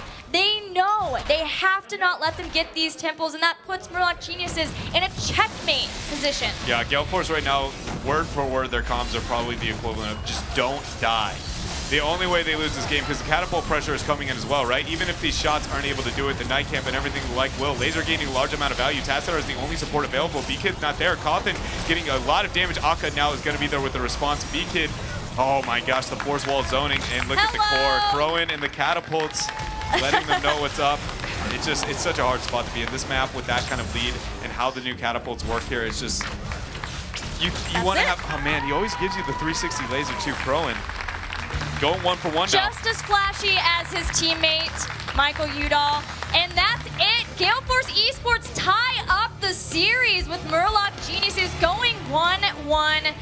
With a great draft, a lot of comfort picks, good sanctifications too. Just a great job, an unkillable composition.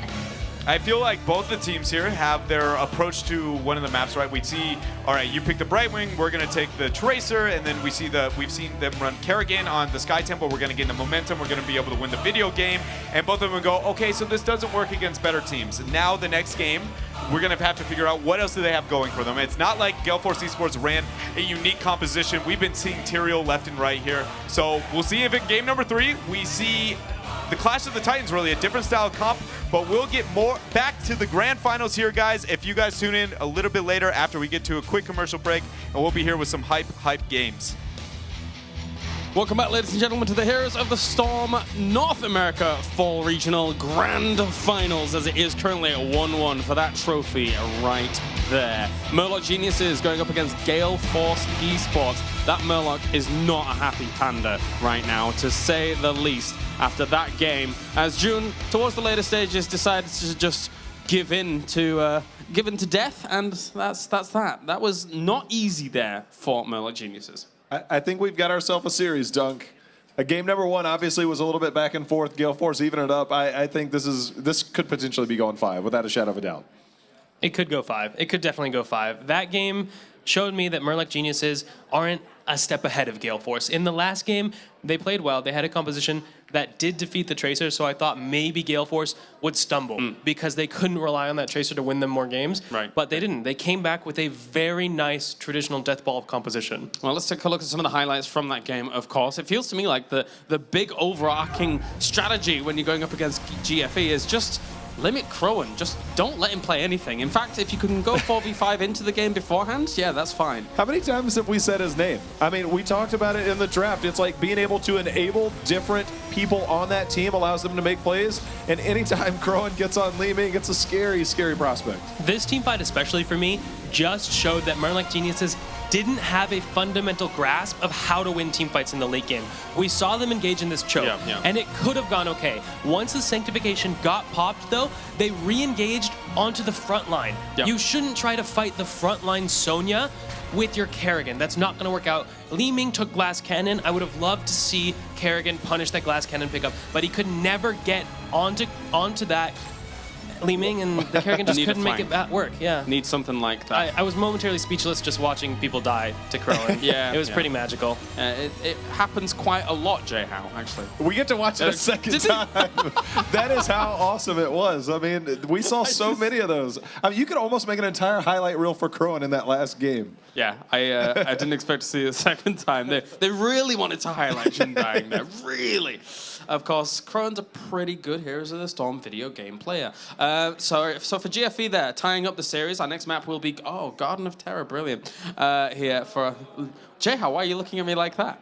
Because everybody loves Garden of Terror, especially you. Especially me, especially me.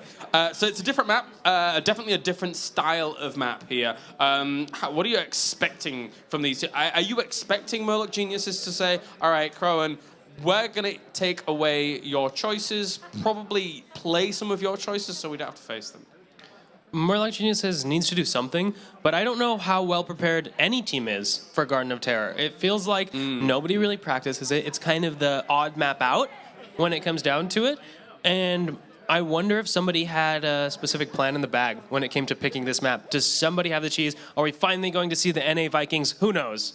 The NA Vikings is something we haven't seen in a while, and it's something we talk about all the time between Towers and Garden of Terror. What we have seen is the resurgence of Zagara, we saw the first ban out, but Falstad has been banned out traditionally in this set between these two teams. I'm curious, as you said, do you start to ban out somebody like Li Ming? Do you try and ban out somebody that you're going against? This is something we talked about last game. There's so many question marks. This is why I love the end of the tournament and the best teams going up against each other. It's such a mental warfare game before the game even starts. Of course, make sure to join in on the social media interwebs with the hashtag HGC. Use the @ESL Heroes as well as @Heroes Esports to tell us who you think is going to be winning these games as a whole. Make sure to leave the hashtag with which team you think is going to win, as well as that will influence the predictions that we pull up from time to time during the games. And you can get your tweet featured as well if you include the hashtag HGC. So we've seen plenty of tweets throughout the entirety of the tournament.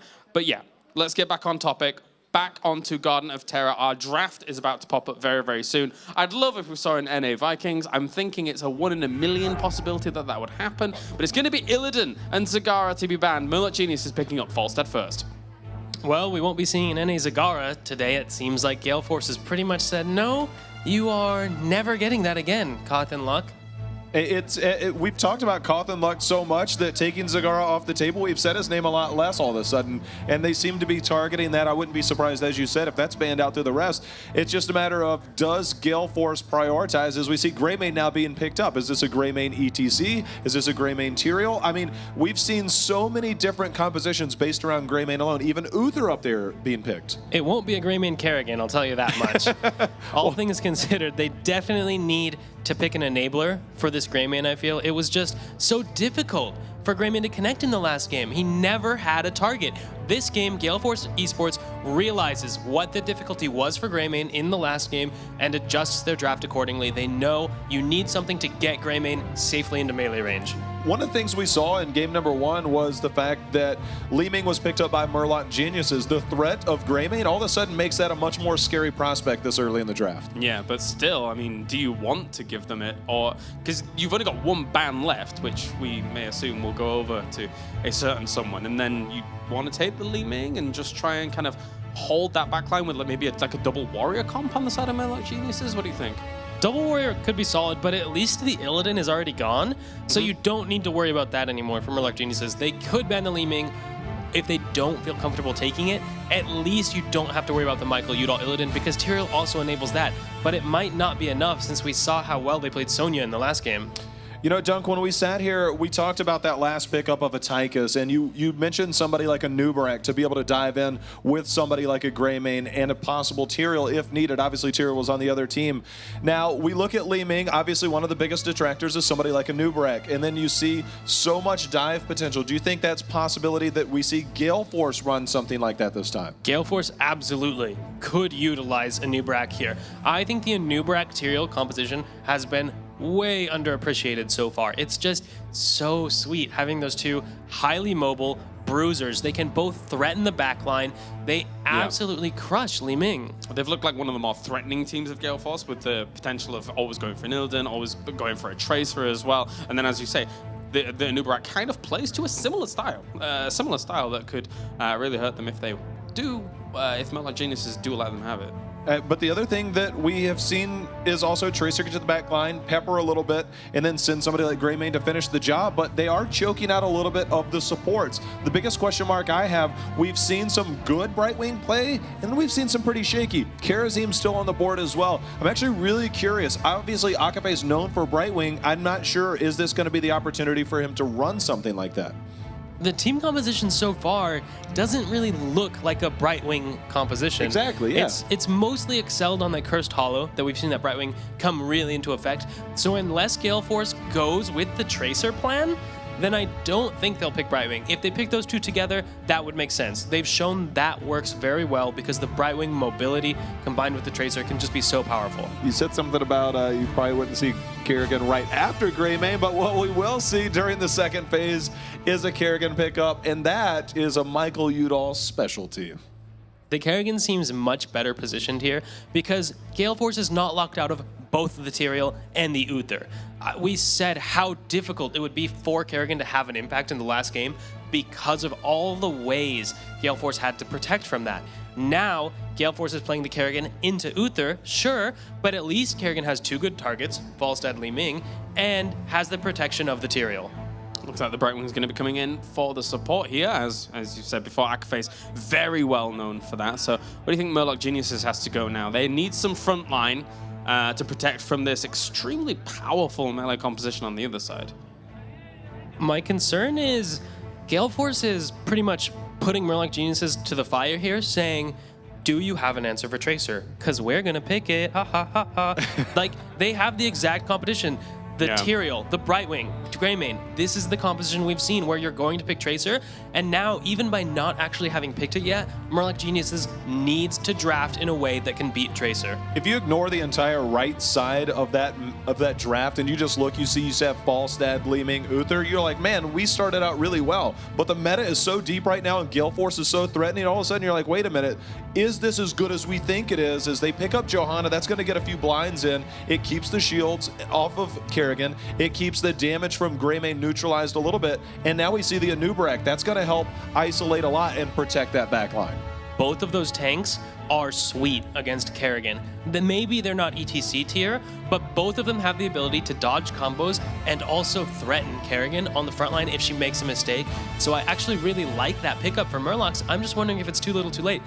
I feel like Gale Force can still go Tracer here. Do both of them cause disruption to Tracer, though? I mean, Johanna, like, if Tracer's coming in or whatever, and then she's in a position where she's trying to threaten one of your members, at least you can kind of, like, shield glare and negate quite a bit of that damage pushing forwards. Likewise, Anubarak could slow it down, but it will be Lunara for that spread poison lovelies. I like it. The 2 biggest questions I'm going to have looking at this draft is Falstad being on the side of Murloc Geniuses. Will the Sanctification come out in time to be able to keep them in the fight when necessary by putting that Sanct down? The other thing is will we be seeing greater spell shield to detract a lot of that damage coming out from Li Ming for Lunara? Or is it going to be that giant killer to be going up against that double front warrior that Murloc Geniuses was pulling out? GFE does have pretty good way to deal with the front line, but I'm concerned that their Kerrigan is just going to get wailed on by Li Ming, just like happened to Murloc Geniuses last game. I mean, in this game, we're seeing another situation where Kerrigan is being played into a very strong front line. She's most likely going to have to target those tanks with her combo, and then the D-Shield can be saved for a squishy, but if that Kerrigan's up in front, she's going to get destroyed. So does she have to kind of almost play in a Thrall-esque flank style, but then when I say that, why not just have Thrall? Like, because he's more susceptible to actually try and fly in those flanks, keep himself alive whilst trying to find those flanks, etc. What do you think? I got a pretty good idea on why it's not Thrall. It's because Michael Udall loves Kerrigan and he makes plays. Right. The problem is a lot of reasons you just said. It seems like Thrall might fit a little bit better into that composition, but maybe it's a comfort level. Maybe it's I want to come out and prove a point. There's so much. Kerrigan's really strong. We're going to see what he can do with her. All right, well, let's take a look at who will be playing what here in game number 3 of our grand final between Murloc Geniuses and Gale Force eSports. It's 1-1 currently.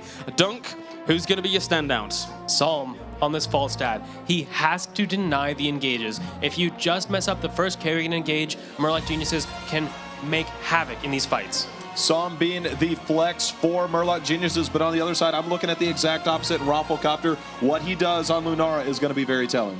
True, true. She can always be a playmaker, can Lunara. Let's see if she's going to make the plays happen here on Garden of Terror. Once again, game number 3 of our grand finals. We go over to Gillyweed and Dreadnought for the commentary. 2 games down, and we're tied at 1-1 between these 2 semi-finalists, but only one can win and be our grand champion. Dread, here we go into Garden of Terror, a map that we don't normally get to see a lot, but we've seen quite a bit here this weekend. Yeah, I think it's an interesting thing that a lot of the teams have picked it. It seems like with the lack of Inferno, they've kind of made up for it in Garden of Terror. I don't totally know the reasoning behind some of the teams. I don't know if it's they just feel like they can catch their opponents off guard, or if they have a new strategy that's going to make them a bit more confident in how it's going to be played out. Surprising in the sense that there are no, like, well, we learned how to play Vikings, and then suddenly they just pop out. It's a very standard composition for all these teams. But we are 1-1 in the series in the grand finals for the North American Regional here between Murloc Geniuses and Gale Force eSports. Murloc Geniuses have a lot to prove here as they already started in this match, getting a little bit of damage, dancing back and forth. Fury taking a little poke as well. And I think I really liked how Jehao brought it up. I'm looking at Raffle. We've seen the Lunar. It's been very hit or miss. And I want him to prove that it's going to be a valuable thing. And as right as I say that, he is going to be the one in their eyes. He's going to be falling down. That's exactly what I was talking about. I think that's a player we need to be looking out for in this match. Blown up before Akaphase can even phase shift in.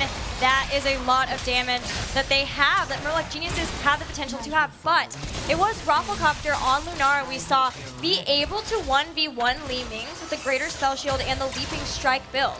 Yeah, that is what they've been going for and gotten a reasonable amount of value out of it in the last year, or in some of the series that we've seen him play it. So we'll see if he'll be able to do that again here. He should be a pretty hard target outside of the Uther to be able to get onto and get a lot of value in this matchup. Li Ming did end up going with her Force Armor at level 1, so she'll have high survivability into that style play, or at least definitely more than she would naturally.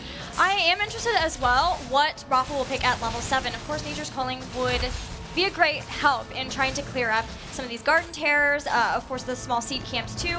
But when you're up against an Uther, a lot of times you want to pick Splintered Spear because it was buffed. You can hit more people with that, try to spread the poison out so that he just cannot deal with the overall area damage that they can bring, especially too with the Kerrigan. Yeah, and we already know that Gale Force is getting a start on the top seeds here, and a lot of this game comes down to the small camps. The fact that we have seen this early rotation here for them might mean that they can use that early advantage composition that they have for Gale Force to try and make it happen. Saw him even getting the rotation down here. Should expect some form of punishment, whether it's a siege on top or a rotation down. Michael is working on the rotation, but we saw a bit of confusion with Crowan and B-Kid as they make it down, but it's going to be a bit too late. Is this going to be the start of a 3 versus 5? Michael jumps in. They want to get 10, but he's going to get pulled into a condemn, and he will get taken down. They're not done yet. Rafflecopter so close to dying, 40 health, but makes it behind the gate. Hammering, Saul was looking for the kill, but he didn't find it.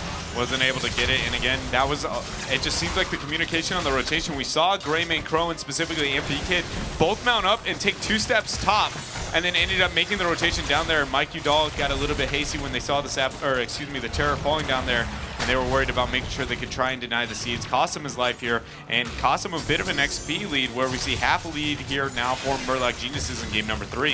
Both of these teams really showing their flexibility too. We have Cawthon this time playing Li Ming in the past. Of course, we've seen Psalm playing it too, but Psalm playing Falstad here. On the other side too, Crowan playing Greymane this time to allow Rafflecopter to play Lunara.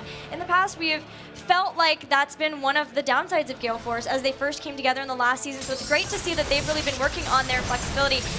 What's not so great is that Fortune is caught between so many members of Gale Force going in for this invade, and they will take down Uther. They do end up hitting the combo on Cattle, but he gets the burrow over, and Akaphase falls down with a huge orb coming up from Cawthon over the wall. Cattle now is slowly falling as Greymane is trying to dig his teeth into him, but it's not going to get it. They're all backing out here with a 1-to-1 trade. Good synergy from Cattle and Fury too. Heads up and communication, knowing that he couldn't burrow out of there yet, but he could get help from Fury condemning the members of Gale Force to allow him to escape back in. An experience advantage for Murloc Geniuses, just slightly about half level, but they have picked up level 7 talents, and that is going to be more shielding, especially for abilities. Chitinous Plating for New Barax. That will help with some of the ability damage that Gale Force can put out, as they definitely can do it. They've got Kerrigan, they've got Greymane, and even Lunara too. And for level 7, Lunara is going to go with the Splintered Spear, where we see Wizenduas on the side of Greymane, so a little bit of stack and spread damage here for the Uther. He's going to have a hard time being able to out-heal that damage outplay here. Patience shown for Gale Force eSports as they posture towards the Giant Camp and the downtime here. Because we're yet to see a Night Phase, actually, Kato is not going to be giving this up. He goes in a 2-man combo as we see Akaphase making the blink in here, but this is a rough fight. Combo pulled the 2 people in. Michael Udall getting pretty low. B-Kid still hanging on at the cap point. June is the target for Michael Udall. He jumps in. Somehow June, though, has stayed alive. Finally a swipe to take him down, but Crowan is pretty low too, and orbs from the side as well as the hammering. Still, though, Gale Force eSports take out 3 members. The block Q as well.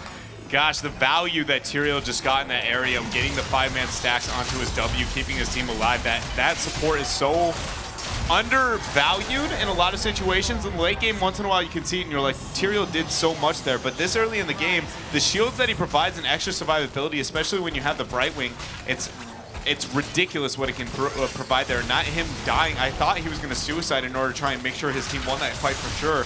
But Gale Force Esports has managed to turn the momentum into their favor as we move close into the nighttime. I fear for Murloc Geniuses and the combo between a fully or even a highly stacked Wizen Duelist Greymane and a Lunara who can put so much spread poison damage. Yeah. If they start to really bring down multiple health bars, go for the throat, going in, getting a second one, maybe rolling back out with disengage, throwing out a cocktail, they could easily snowball a fight. And there's also a Kerrigan too.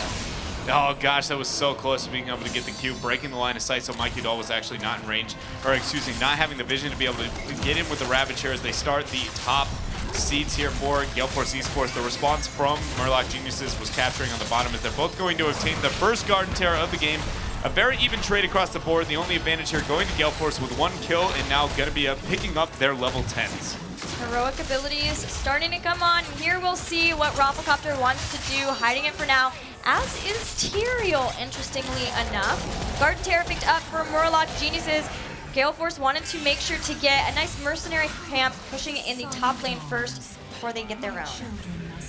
The Night Camp pressuring on the upper half is not too big of a deal because the global exists for Murloc Geniuses. They're the ones pushing forward with their Terror, not a response yet for Gale Force. They seem to be slow in that rotation.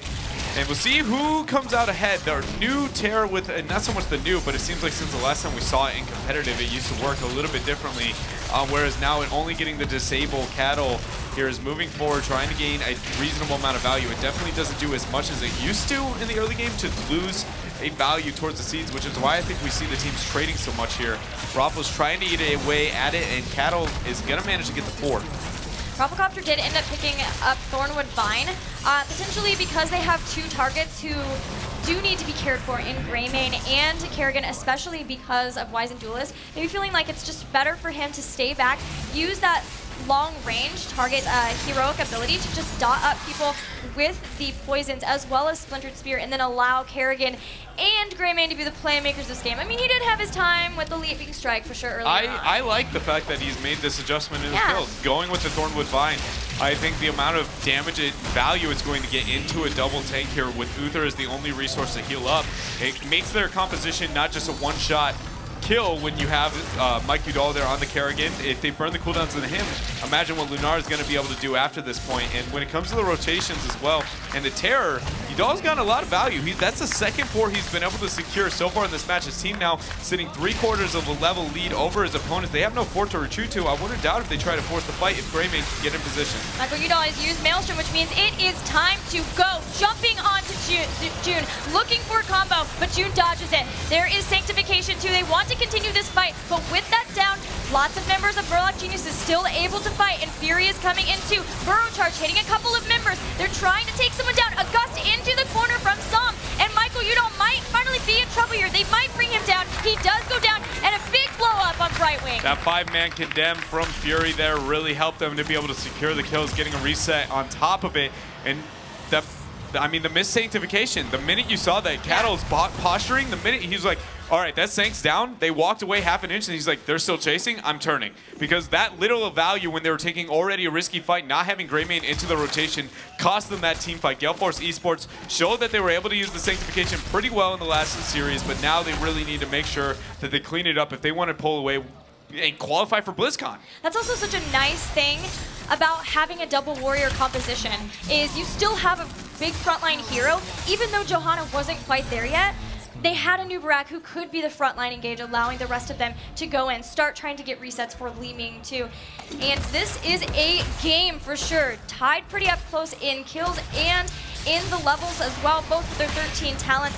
Structurally, just about even to 1 extra 4 down from Murloc Geniuses. They're starting to get some of their mercenary camps, so they know that those will be able to push down lanes while they start to get some seed camps and another Garden Terror. Yeah, both the teams are going to be able to secure 2 small camps and most likely look to trade with no talent advantage on either side. Psalm is being harassed by BK at a small margin, but he's going to back out here and worry about that large Terror.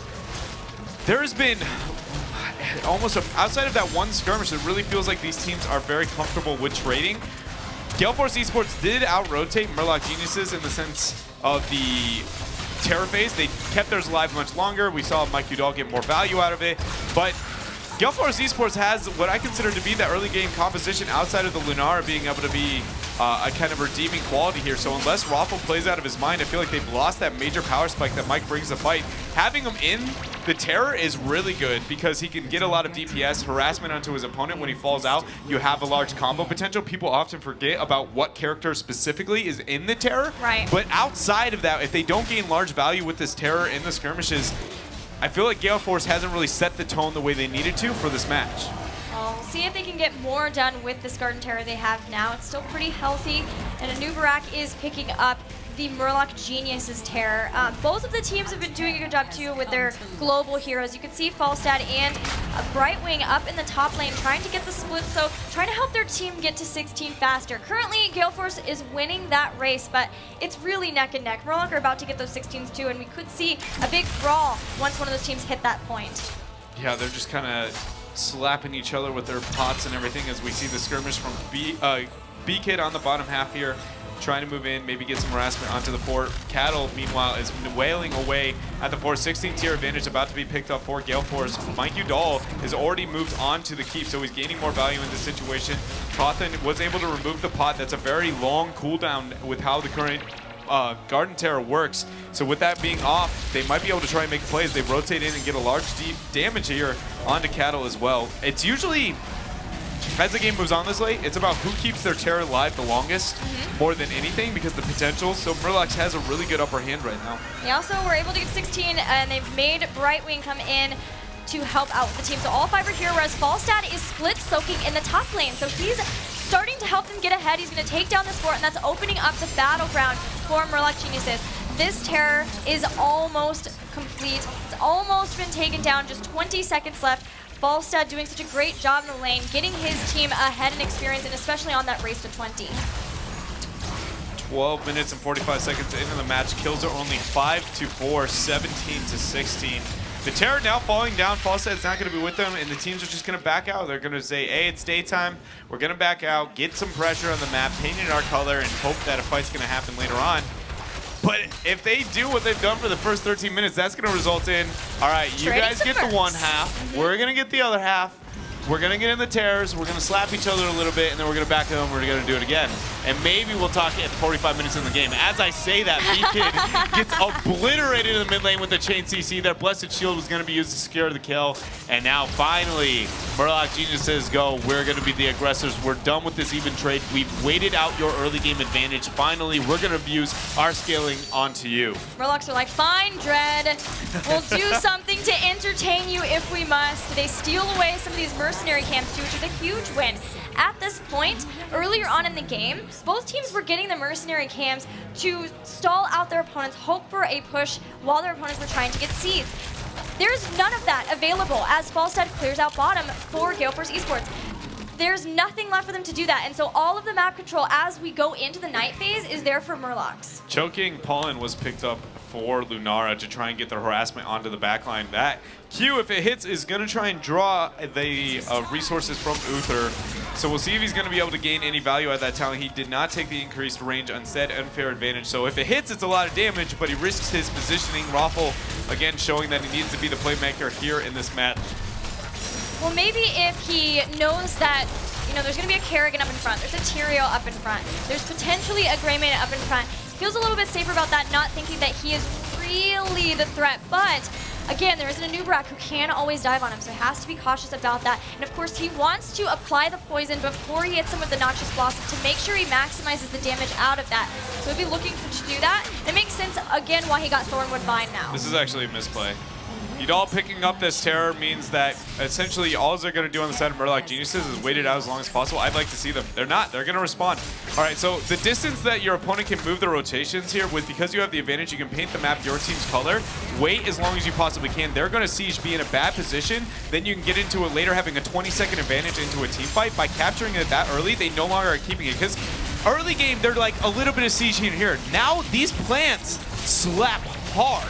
They're your best hero right now. They're worth 2, essentially. Look at him chunking right there, B-Kid. And so you want yours to be alive as long as you possibly can.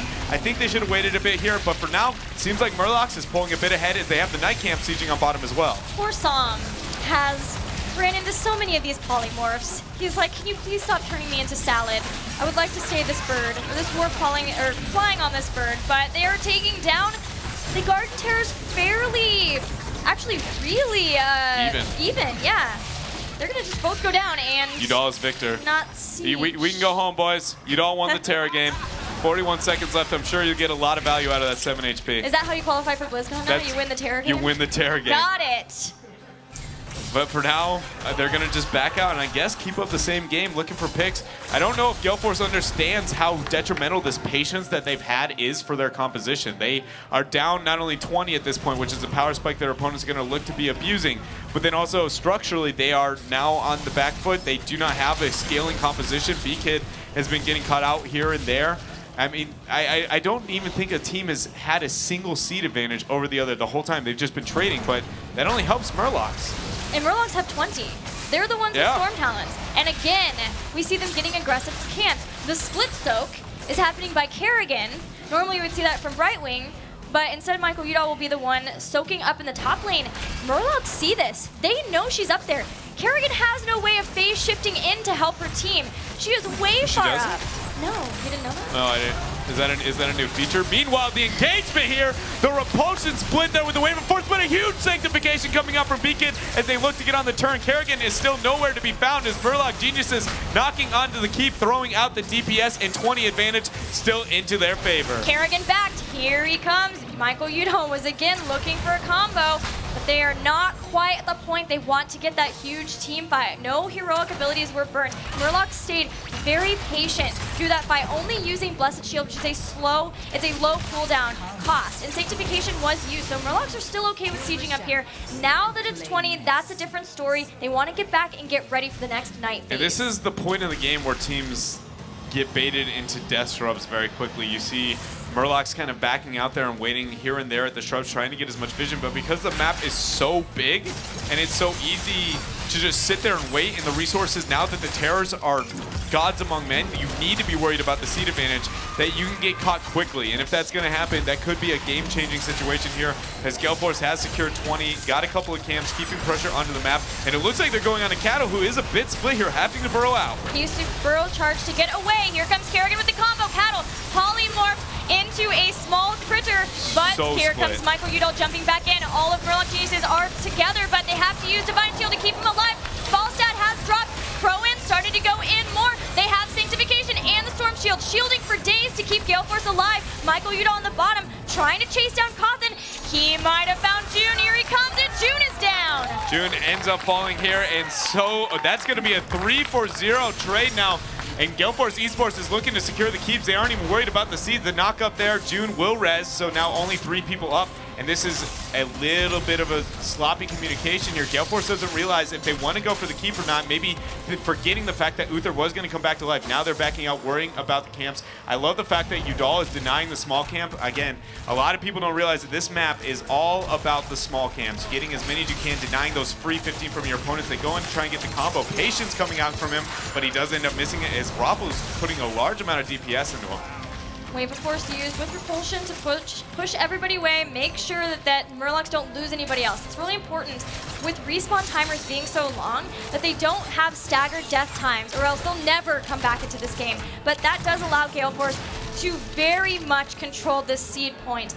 They've gotten all of the small camps. There's only one large Garden Terror left that can even give seeds to Murloc Geniuses. Gale Force aren't going for it for now, but just now everybody is up for Murlocs, and they are going to start it. Yeah, so it's in Gale Force's best interest to bring the Terror down because the team fights so well. And they want to deny a Terror here from their opponents, fighting these chokeholds. At first, it becomes a little bit of a risky choice, but with that polymorph and the DPS that it outputs, along with Sanctification, they are in a really pretty spot. B-Kid getting caught out, stun locked as well. He might have to force Sanct on himself. There's going to be the hard to shield blink in. Cattle taking a lot of damage, and I don't know if B-Kid's going to be able to survive this situation. Sanctification still available, and now Udall is there with that terrifying, with the terrifying terror. Wow, that wasn't redundant, but I mean, look how quickly Murloc backs out. The minute Mike shows up, that thing is so much DPS here. Well, look at what they used, too. They used Gust, Divine Shield, and Locust Swarm just to try to keep Cattle alive through that jump. And Michael Udall, he's in the Terror. That's terrifying, as you said. They have Sanctification too, and the Terror just zones. They don't even have to really do too much off of this. They still can, definitely, but they didn't have to do too much. They could use it to soak damage because they get another one off the back of this. Yeah, and now what Gale Force is looking to do is open up at bare minimum. It's going to be a keep at this point. And when they get to that, using the second Terror to look for either the win condition or a double to triple keep. Again, the team fighting potential they have is very large. Even getting rid of the bottom port if needed, but it looks like Murloc Geniuses want to fight there. Getting burrowed in, and then Great Polymorph coming out from Aquaface. They're on the retreat. He has no resources available yet. Udal was trying to zone the backline. He was taken away in this Terror, but again, we're just slowly but surely watering our next one. Gale Force is going to be able to move into the core, slash and keep again. Great repulsion, getting the split. The Shriek Ray coming in as well. Man, if Falstad was there, that was a bit too late. Saw him. If he was there a bit earlier, they might have been able to get that pick. He had to go back and heal because he was 1v1ing the Terror, and it was not going well. I feel like that's been the story of Falstad's game, even earlier on, having to be the one to deal with the Terror. But Gale Force grabbing some mercenaries on their way back to healing up and getting ready for the next push. Their Garden Terror ready in 10 seconds. All right, Gale Force. Are they going to be able to get another keep or the core? If they're able to secure 1 to 2 kills, it should be game, as long as the Terror remains semi-healthy. It's a lot of it is about how much free damage they let them take as they move across the map, right? Gale Force here, you see them moving together as a group. This is smart. You never want your Terror to go out too far, take free poke, and you don't want to neglect your team fight and your team, because again, you are your #1 hero here. So as we see Vision for Gale Force and the rest of Murloc Geniuses, I'd like to see them worry about the fight. This is so risky. Mike is neglecting his team. There he goes. He drays a pull. He's more worried about the push. He's going for core here. So they need to just not die here, and they can win the game. Sam has already pushed people away. They've used Gust, which means Gale Force can keep pushing the members here. Sam has to fly back to try to deal with the Terror. Rafflecopter is shredding a Nubarak, and Sam is pretty low for trying to deal with the Garden Terror. They're stopping the back. They really stopped the back for a Nubarak because he goes down. That's already 1 kill. The Terror on core. The shields have dropped 70%, and with each plant slap, Michael Udall brings them 1 step closer to being 2 games up over Murloc Geniuses. And there they go. Gale Force eSports takes game #3 and is 1 game away from winning this tournament. Gale Force eSports was 1 risky decision away to be able to win that game, and they pulled it off. Mike Udall there, neglecting his team, saying, guys, I've got it. Just don't worry about it. Don't die. We're going to be able to confirm the game here. And they did it. And they were the teams who ended up bringing Murloc Geniuses into that map. So we'll see how this series goes. They're 1 game away from qualifying for BlizzCon, but that was an interesting map and also playstyle. We're going to see what our panelists have to say about that early game and late game. That's right. Thank you very much, Shred. As, of course, now we see GFE taking a 2-1 lead here in this series, and it feels like they've hit a little bit of their stride now in this series. Obviously, the first game not going over to them, a bit of a blip here. They are now bringing the fight very heavily to Murlocs. I mean, we saw them take the fight, and the biggest question was, how would Kerrigan fit into their composition after they already picked Greymane? They executed well. They got certain picks, I feel like, at the right time, but it was a battle of the terrors, to say the least, in that game. Yeah, they traded every Terror until the very end of the game, and only because GFE had a huge advantage in terms of manpower were they able to finally secure that double Terror and finish the game. But I really like the way that GFA used the Terror as Kerrigan armor. It was so good to mitigate her late game weaknesses and just propel their team fights so well. Let's take a look at some of the highlights from that game, of course, here with GFE marching on forwards into, well, could potentially be their last match in just a little moment here. Starting things on Garden of Terror, 6 versus 6. 6 versus 6? Levels. Oh, levels. Anyway, Kerrigan went for the combo here, doesn't quite secure the kill initially, but the hugely Ming combo returning this kill was so clutch because it keeps them even. A Nubrak barely walking away there, so impressive. You know, there was a lot that Gale Force brought to the table between Greymane and Kerrigan. They played that well. But, you know, one of the things we talked about was the power of what we were going to see from Psalm and what we were going to see from Rafflecopter. I really feel like Rafflecopter played well. That was a big play that Psalm made there with Falstad. But when we saw the Splintered Spear come out at level 7 to combat a lot of Uther's deficiency as heals, I thought that fared well for them in team fights. The team fight potential was crazy for GFE. I mean, we saw Lunara do so much damage. Look, all of that poison spread on the whole team, and then they can just pick off the targets when they reconnect. This is pretty much the team fight that set the stage for the double terror. Yeah, the double terror, as you said, came right after this. They almost played it perfectly. They managed to use it to zone out at the bottom, and it was just great execution a lot of the times for Gale Force. You know, there wasn't a ton of kills, but the kills that they made were at the right time, and then they were able to utilize the objective very well. It feels like the team fight has gotten progressively better, not only as the series has gone on, but also in that last game, as the game went on, even towards the very end when it was a 4v5 almost, and they had to worry about the Garden Tyrant going across, they were still winning that team fight, 4v5. Dread was talking about how their composition looked like a sort of early game composition, and yet they did get better at team fighting later and later in the game. We just saw how well they played around that Kerrigan's combo cooldowns. And every time there was an opportunity, Michael Udall took the shot and made the combo happen. I mean, it was something we're sitting over here. You said we don't get to see a lot of Garden of Terror, so the strategies aren't necessarily there, but you pointed out the fact that they put Kerrigan in that chair. He made the right plays at the right time, and I feel like the execution there, despite the fact that we don't see a lot of Garden of Terror, I thought they played it really well. Well, from one map to another, it's going to be Towers of Doom as our map number 4. Excited for that one. Of course, make sure to join in the discussion with the hashtag HGC. Make sure to tweet us at ESL Heroes as well as at Heroes Esports and tell us who you think is going to win this series. And at the moment, if you do pick GFE, well, you know, they're one game away from winning, so it's a pretty good bet, maybe. Of course, we're going to be on Towers of Doom. What a map here. What a map. One map left for the NA Vikings dream. One more time. Let's go, boys. It's never going to happen. I've already given up. I'm sorry. Yeah, probably too late now. If we would have seen it, I mean, if we were going to see it, we would have already seen it, so. I am curious what we are going to see. I mean, we've seen this inter-set meta, and this is a completely different map. It's a completely different strategy. We saw Brightwing, and sometimes you wonder, is this a good Brightwing map? This, with the global mobility, is indeed a good Brightwing map. This map is amazing for Brightwing. You can get so much value because not only is she a solid interrupter, but the global gets a lot of value here. I mean, it's just hard to harp on it too much because every time those towers show up and it's split, you get so much value. All right, into draft. Tyrael first pick again for Gale Force Esports, and it seems like they've found a little bit of comfort in it, boys. A little bit, to say the least. Tyrael, I wonder what his involvement rate is this weekend, because he has been seen a lot, whether it's picks or bans. He's now moved up. I wonder if it's the highest in any tournament ever, because it's pretty darn high at this point. Well, I feel like there were a couple teams that managed to let it slip through.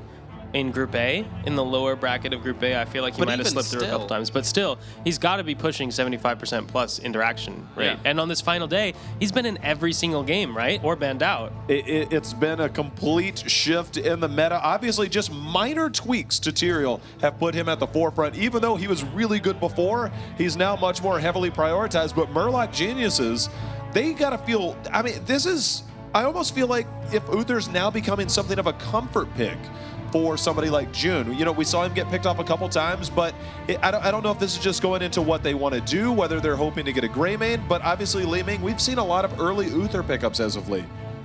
Uther pickup early, not the most surprising, but the Li Ming here in the first rotation is really what I'm questioning. We have not seen Li Ming prioritized that highly yet, and I feel like Gale Force Esports is going to be able to tear that apart with their Tyrael Greymane. I'm also really curious because the fact that they first picked Tyrael and then Greymane got through, that was to be expected. I just wonder if Gale Force, because Alcaface, that guy right there, has the flexibility on supports, if they might look at somebody like a Falstad. I also know that on this map in particular, Rafflecopter likes to play somebody like Sylvanas, so trying to draft around what some of their comfort picks are, I'm curious if that's going to fit in here. Brightwing would absolutely fit in here, I think. She is amazing on the map, plus the global and the dive assistance on Greymane are both just excellent additions and really help enable those kills onto the backline. Now, it will be a Rhaegar though, sadly. We will not see the Brightwing, as much as I wish that were not true. A solid pickup though. At least nobody can go into any sport chokes. And it's going to be Illidan banned out from on the side of Murloc Geniuses. So once again, slightly limiting factors against the Medivh ban. Whoa! What? What? Did they have some, have they been doing some homework, some top secret homework? Super secret strats, .doc.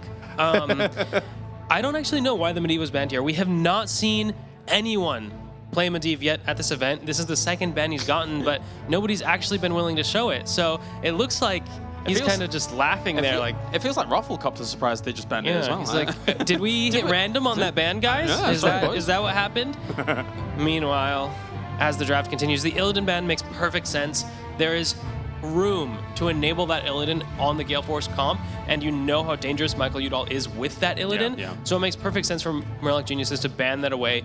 They will pick up the Thrall, which I like on this map. Excellent at interrupting those channels. Oh, how Mighty Kerrigan has fallen off in this draft compared to at the very beginning of the tournament. It's interesting. I got a feeling we're going to see Psalm on Thrall. We've seen him on there before. I actually had the pleasure of talking about Thrall at length with him. So I know he's very comfortable on that hero and can definitely make plays. So I think that kind of fits into more of their comfort as opposed to going into somebody like Kerrigan. So it also lends to a little bit more, I think, survivability. When you look at somebody like Tyr and you look at the Sanctification, something like that, you can see the animation before it comes in. And there are some choke points, but the counterplay from Tyr, I think, is going to be crucial. Sanctification timing versus that Sunder is always something that you have to watch out for when you're watching this matchup, just because it's so influential. Pretty much every team fight, you can say, did the Sanctification protect the Sunder targets? If no, Tyrell's team probably lost. If yes, Tyrell's team probably won. Because it's just two hugely impactful heroics that just happen to counter each other, depending on the timing. I feel looking at Gale Force's side, there's so much on the board they could go with. I feel like they could easily go double a Nubarak and possibly go with a dive comp. You could be looking at that Sylvanas we talked about. You have to find ways to deal with the mosh pit. Abathur? Even Abathur, that is true. Greymane Abathur's been locked out here every time before. They could definitely transition into an Abathur Greymane composition here. We see the mines that could potentially be spread around the map. You get the, you can see the rotations, you can stay safe, and you can be a little bit more aggressive at times with Abathur. And the glorious thing about Abathur on this map compared to almost every single one is that you can position yourself aggressively in a lane and not even be too far away from your side of the map as well. So, still good. I don't know if I saw that coming. Does anybody ever see the Tychus coming? At least I don't. Surprise, Tychus. Maybe I have a Tychus-shaped blind spot in my draft. Maybe. But he just doesn't seem to synergize well with the Tyrael Greymane here. I look at the Tyrael Greymane and I think, okay, I would like to kill the backline, please. Would you allow me to do that? And it's hard to say no to that. I mean, they're just so polite, that Tyrael getting in there with the Sanctification, saying, this is my area, I'm going to kill your backline, and the Tychus just wants to shoot the people in front of him. Well, Crowan says hello. This is apparently the T name draft. Tyrael, Tychus, Tracer, Are OP. you guys surprised at all that Kael'thas just doesn't exist right now? You say that, but Murloc Geniuses is about to pick him. They're going to go double mage, you think? No, probably not, but it would have been really cool if they locked it in right when I said that. that would be the only good thing about it. That would be like, we're rehiring you, Dunk, at that point. But well. I wonder if we might see something. I don't think I've seen it from Murloc Geniuses, but some of the counter picks that we've seen towards the diving Greymane or potentially Tracer is something, and maybe not necessarily for Tracer, but Azul. I mean, they need to have some type of map control, maybe some frontline control. Else, I think we're going to be looking at another double warrior. Or what is happening here? Europe! Lily is basically Kael'thas. I mean, come on. Lily is basically Kael. They're actually close in the alphabet as well. Wait, are you ready? Are you ready for the Water Dragon? Are you ready for the glorious Water Dragon? If Tracer gets hit by the Water Dragon, she's going to get destroyed.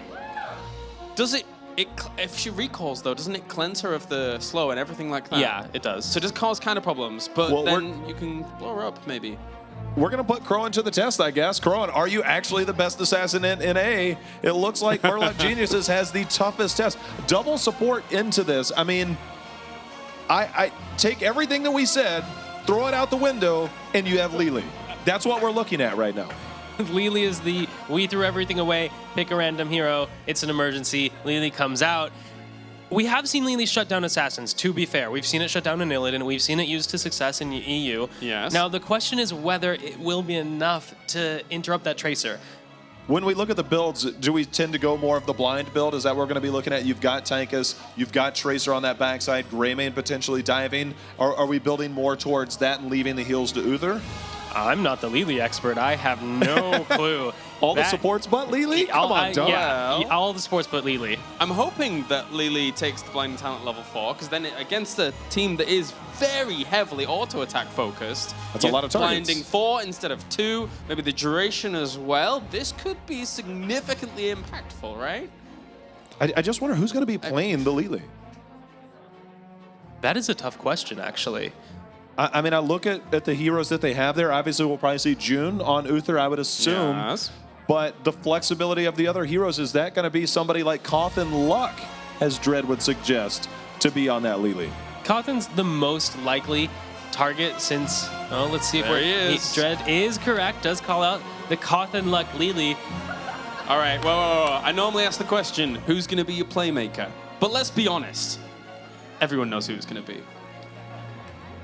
Lily? Panda? Panda? I love Panda Express. Let's go, boys. What's Pander? Panda? Oh, no. Here we go. Just racking on my accent. I can't believe it. This is the grand finals. Don't do that. All right, Murloc Geniuses going up against Gale Force eSports. Game number 4 here as we get into Towers of Doom. Is it Lily time, or does Gale Force eSports run for the win? We're heading over to Gillyweed and Dread. Dread, your Murloc Geniuses. Your tournament life is on the line. You have to pull out all the stops. What's your secret weapon? Are you ready for adventure? I'm ready for adventure. It's Lily time. Murloc Geniuses is going to use the small panda to try to bring us to game number 5 in this grand finals. Here we go. We'll see if the blinds are able to do it. The blinds, are they going to be enough here, or is the water dragon? Already she's moved to a different build. This is the second Lily that we've seen so far. Instead, she's going to be going with the Gale Force. How beautifully titled that is. Where she's going to have the increased damage from the winds rather than more of that serpent style that we've seen in the last time that Lily's shown her presence here. It will do a very good job of denying Crowan, but I think that the Tychus sustained DPS may be enough here as long as the positioning is very passive and Crowan doesn't overextend too hard and get denied kills. I really still like Gale Force's comp. There are a lot of heroes that can be hit by it though too. You talked about Tracer and Tychus, but there's also Greymane. You want to rely on his Curse of the Worgen damage. If he goes in and wants to try to go with that, maybe the blinds will be just enough to buy time to lock him down and take him out. But of course, there's always a Sanctification as well as Ancestral Healing to keep that target alive.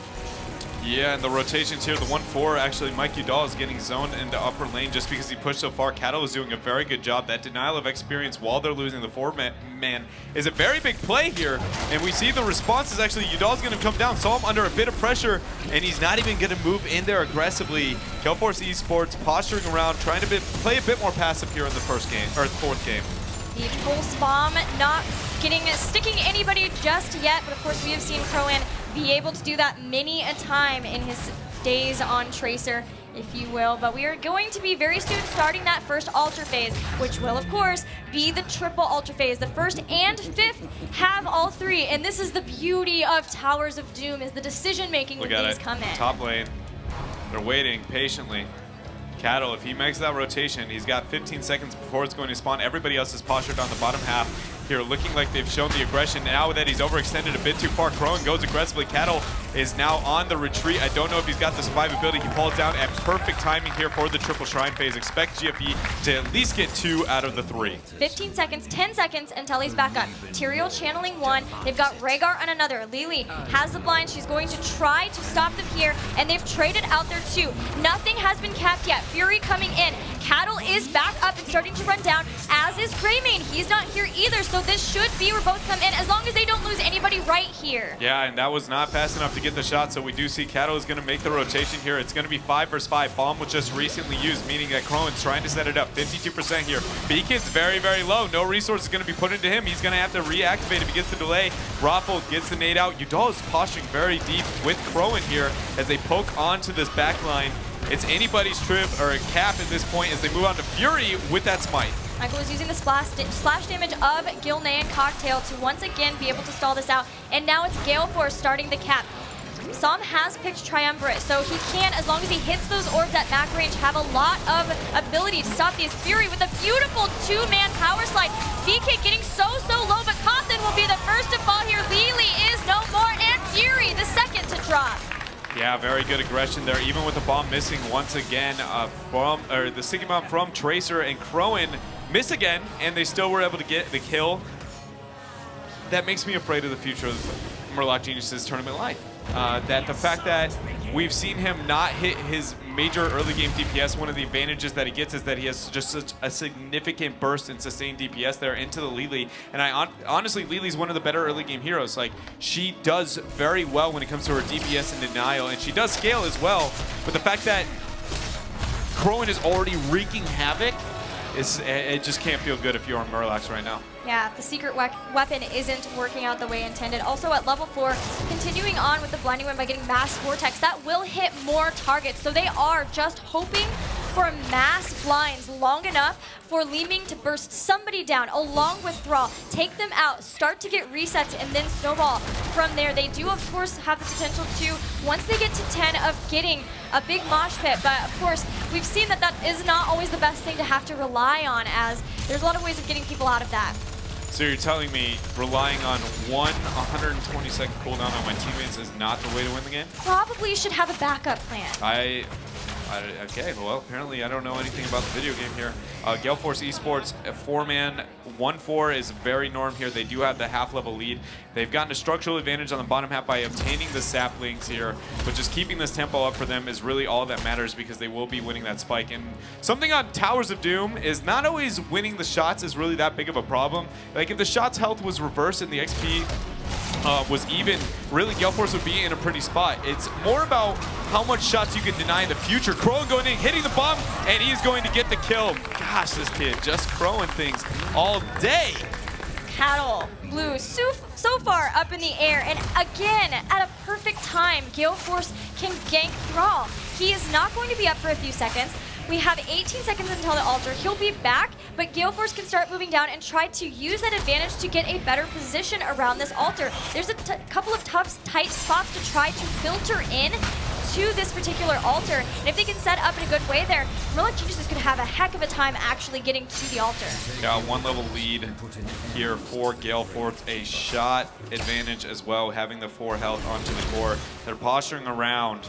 Crowan needs to be able to get a flank here. A Horb is going to be dropped or dodged as well. You see him trying to get the harass as best they can. Raffle already ripping into Fury with that percentile max health. Akka is going to get the channel. Leadley coming in. BK taking a lot of damage. He's going to be zoned out here. The team now moving in as he backs out. Crowan trying to get harass onto Cawthon. Finally, he's being able to deal with those traits. Leadley showing maybe why she might be the pickup here for Murlocs, but right now it is not pretty, the dance here as it continues. Gale Force is closer and closer to 10. It's an amazing job by Gale Force that when Tyrael starts taking health, Crowan and Michael Udall pressure the back line so that Murloc Geniuses have to back out to deal with it. Here they once again are going to find Michael Udall though, and that will change things. They get a kill on Greymane. June gets hit by the pulse bomb but has enough health to sustain through it. And with that, they force BK to jump to Eldruin's Might, and Murloc Geniuses will pick up an altar and tie up for health. I have been surprised, although, I mean, BK is debatably the best, if not one of the best Tyraels that we've seen so far in this tournament. This is about the 3rd or 4th time in the early game that I've seen him not almost suicide his positioning into his opponents in the early game skirmishes, because Tyrael's passive is just ridiculous amount of DPS that it outputs early. And when you put yourself, posture your position to where your opponents can't ignore you and you die, especially with that new level 1 having the even in death, doing that 25% more damage, you can turn fights like that. And he's running away a lot of the times where, and then Greymane's going to be the one who sacrifices his soul, right? It just feels much like Leoric in those early half of the games. I'd like to see B-Kid giving up his own life for his team rather than the other way around, because he can gain so much value in death. Yeah, you see that with really good Tyrael players, especially in the Asian scene, right? Yeah. Not being afraid to die, but understanding what, Tracer gets picked here as Murloc Geniuses had their heroic, or just were about to get their heroic abilities. But yeah, you see that from good Tracer players, is the ability, or Tyrael players, to do that, to sacrifice yourself, and even though you might be the first to die, you bring down health bars so much from everyone running away from it that your team can still win the fight from that. So we'll see if B-Kid wants to change his mind with that, but now he has Sanctification. All the other heroics are here too. Nothing strange, except maybe Jug of 1,000 Cups, as we were expecting Water Dragon. That's putting a lot of faith in Li Ming and Thrall. If Thrall is not efficient in his engagement, as we say that, actually Fury looks to get one. If Thrall's not very efficient in his engagement or a huge mosh pit here, the time that Lili's going to be able to buy will help them a bit when it comes to the shrines, but I really do think that the sanctification hard engage is going to be a better play here. I am surprised that we haven't seen the Water Dragon for Cawthon, but we'll see if it works out. I wonder if it was a panic pick, because he got it and instantly used it. BK gets caught here. Beautiful power slide with the Feral Spirit to follow up. Here he comes with the damage. Jumping in on June only hits him. Great spread from Murloc Geniuses, but no Tyrael here. An integral part to the heavy engage composition for Gale Force as we start. Fury goes for, it's a beautiful cleanse. They don't get the mosh pit, but they will still Hammer of Justice hit Rafflecopter. He gets healed up by the Ancestral Healing. They're still trying to go for this fight. 4v5. Crowin does not take down Som. Divine Shield from June, so clutch to keep him alive. That was a lot of resources to keep one hero alive in this situation. Gale Force is still on the back foot. This power slide onto the Tychus here as Raffle tries to get away and somehow does with 130 HP here. And now finally we do see that B-Kid has been brought back to life. Sanctification is available. Nobody's being able to get a channel on either side as he does manage to get the interrupt, and it looks like Gale Force is moving in bottom. Mike Udall has started the channel. It's zoning coming out from the Tracer. He gets the cap here because everyone on Murloc Geniuses moves back for a tap, and now they're getting aggressive. Cattle getting the bomb. They go for the throw. It's gonna get procced here. Sanctification is available as they look to get more. What just happened? They pulled Murloc Geniuses into a fight. Murloc took out Tyrael, but still couldn't get the cap. This is Tracer's probably her best match. She's so good at being able to delay and deny. They had what maybe they thought they had the right split, but it didn't happen. Gale Force walking away with losing Tyrael at the beginning of that, delaying for so long that he came back, and then getting both altars. I mean, the fact that they didn't at least go 1-for-1 is a major misplay from Murloc Geniuses. You had a large time frame to get an advantage, and you weren't able to use it. And to be fair, I feel like June may not understand the situation that he's in this double tank. If Jugs is popped, the last thing you want to be doing is using Jugs. You want to use, you want to be using Divine Shield. You want to use Divine Shield offensively in some way, shape, or form if you're going to be using Jugs defensively for Murloc Geniuses here. But with their creative composition, they are yet to really have a moment where it feels like they have had control in this possible final game here. Such a bold move for their tournament life to be on the line, and it doesn't look like it was that calculated. Maybe I'm wrong here. Maybe they've got, like, it's a scaling thing, you know? They're like, wait for Kung Fu Hustle, dude.Ait for it.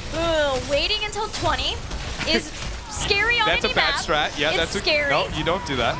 But it is towers, so there's no chance of them just running over your core. But still, getting back that far in core health, yes, there's always the potential of a comeback, but it puts so much pressure on you, especially in what could be your last game if you lose this. Yeah, I very much agree with everything you have to say, but we are going to have a 13-13. Sapling's going to be started here for Mike Udall and Gale Force eSports as they have a 12-shot lead here when it comes to the core health and what looks like a convincing teamfight advantage. Crone has just been wreaking havoc over their opponents, and we already look at him trying to get the flank. He's going to get cut out. Fury, no cleanse is going to be there. The recall comes into play. Oh, he gets the double dash. He survives the situation. Tyrael heal comes into play, and now we have dropped the laser, getting the zone here as they move aggressively. They want to withdraw from this team fight because they know the laser's there. Crone is tapping, and Mike Udall is waiting to get a flank here. I think Gale Force is about to bait Murloc's very hard. Drill is down. Murloc's, even though the members of Gale Force were protecting it, Murloc's could still bring it down. June was channeling, and in comes B-Kid with a smite to stop it again. They'll have to throw something else out. They're starting to zone. Fury goes in for a power slide. Rafflecopter in the back immediately turns on Som, but a big sundering separates them out. Recall allows Tracer to get back in. Sanctification used, but so was Jug of 1,000 Cups to heal back Murloc Geniuses. Yeah, the Sunder was able to stop before Sanctification hit, and then after the Q, he used it later, but it really gained no value. It hit all 5 people, but negated no damage. And now we do see the pressure here going on to Mike Udall. He's not going to be able to get out of this quite yet. He loses his life there. One person now falling down. Crowin is not going to be able to help out either. They do lose these shots. Unless Cattle overextends here. B-Kid is moving very aggressively. Smite's going to hit the ground. Raffle is just walking away with that minigun, gaining the value. Crowin's trying to be annoying a little mosquito, and they gain another cap. I actually don't have words right now. Rhaegar is currently channeling another altar. Murlocs have been pushed back 4v5 even after taking down Greymane. I don't know. They're scary. Murloc, oh man, he throws out the bomb and just walks away here. He should have his recall available. It's actually on cooldown for 12 seconds. He's dead. Recall into the team. He's only got one dash left in a couple of seconds, and Crowan does end up falling down here. But the big misplay here is that Murloc Geniuses gets a moment where they have an advantage. And then they go, what if we just didn't cap with that time? What if we wanted to back out of the situation? Gale Force, or they go over-aggressive, right? One person overextends too far, takes too much damage, and then they do not have the resources available, even with a double support, to be able to get that cap. Gale Force eSports has been doing very well when it comes to the team fights and how it's played out here, but it feels like Murlocs are not really on the same page when it comes to what they need to be doing in these fights. They also never used Mosh Pit in that. I guess just not really finding an opportunity where enough people were close together. There are a lot of opportunities to stop a Mosh for sure. Yeah, it's not. I think a lot of it comes down to, who was it? Cattle in the last fight just overextends. Like, yes, they got the one man up and they all needed to move, but nobody was with him or on the same page here as they're moving and posturing towards the boss. But nobody was on the same page, so he lost so much health that it doesn't even matter if you have the double support. They need to go back. They need to tap. Meanwhile, Aka is going to go and get the channel. Everybody else is going to keep applying the pressure here. Much like the Leoric composition that we saw Gale Force run against Aventic, where they never used the downtime when they got the Leoric kills, and then everything turned. It feels like Murloc is making the same mistake here as we see once again the deadly triple shrine phase. And Gale Force almost with the 16 talent advantage. Murloc Geniuses, though, are not far behind that. They have 15 seconds left to get in the position they want. Bottom looks like they want to forfeit this. They want to have the big fight up here in top, knowing that someone will probably be in bottom. They'll have a few seconds of time where they can try to take them out 5v4. Yeah, and we see that Murloc Genius is moving it very aggressively. Raffle is on the bottom half, so this is 5 vs 4 for now. B-Kid will get the first delay. Mike Udall is actually going to back cap onto them. Nobody should make the rotation for now. You see Cattle moving.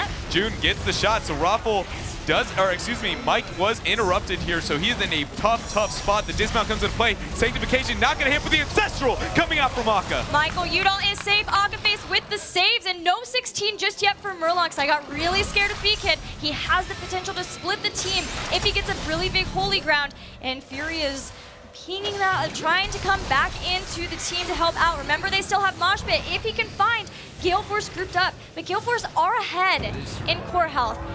They're just going to back off. They're not going to risk it. Murlocs will pick up a second altar. And we saw Gale Force was willing to try and take that fight for a short period of time, but with the amount of cooldowns burnt to keep Mike Udall alive, they decided to back out. Really heads up play, having the patience there, realizing that's one of the few fights that their opponents are probably going to get into even footing because they have so much threat when it comes to almost lethal potential, really. This game, because of how Towers of Doom works, it's no longer like opening up a win condition. I guess it is, but in a different way, and they had a very solid understanding that's the only time they're really gonna have that. Play it patient, back it out here, and we're gonna have to wait it out till the next fight. I like what they're doing. It's funny how little focus has been placed on bell towers for the most part. For Murlocs, it feels like. Gale Force has got Gale Force one. goes, let's start a skirmish. And it's like, oh, we're losing it, run away. And then Murlocs is like, let's keep battling. And then they're like, guys, what guys? They still haven't gotten the shrine. Like, don't tell them. Shh, we got this. No, I mean, sorry, bell towers though. Like, we on the towers, that's true. One bell tower, but other than that, it's been like, you get 3, we'll get 3.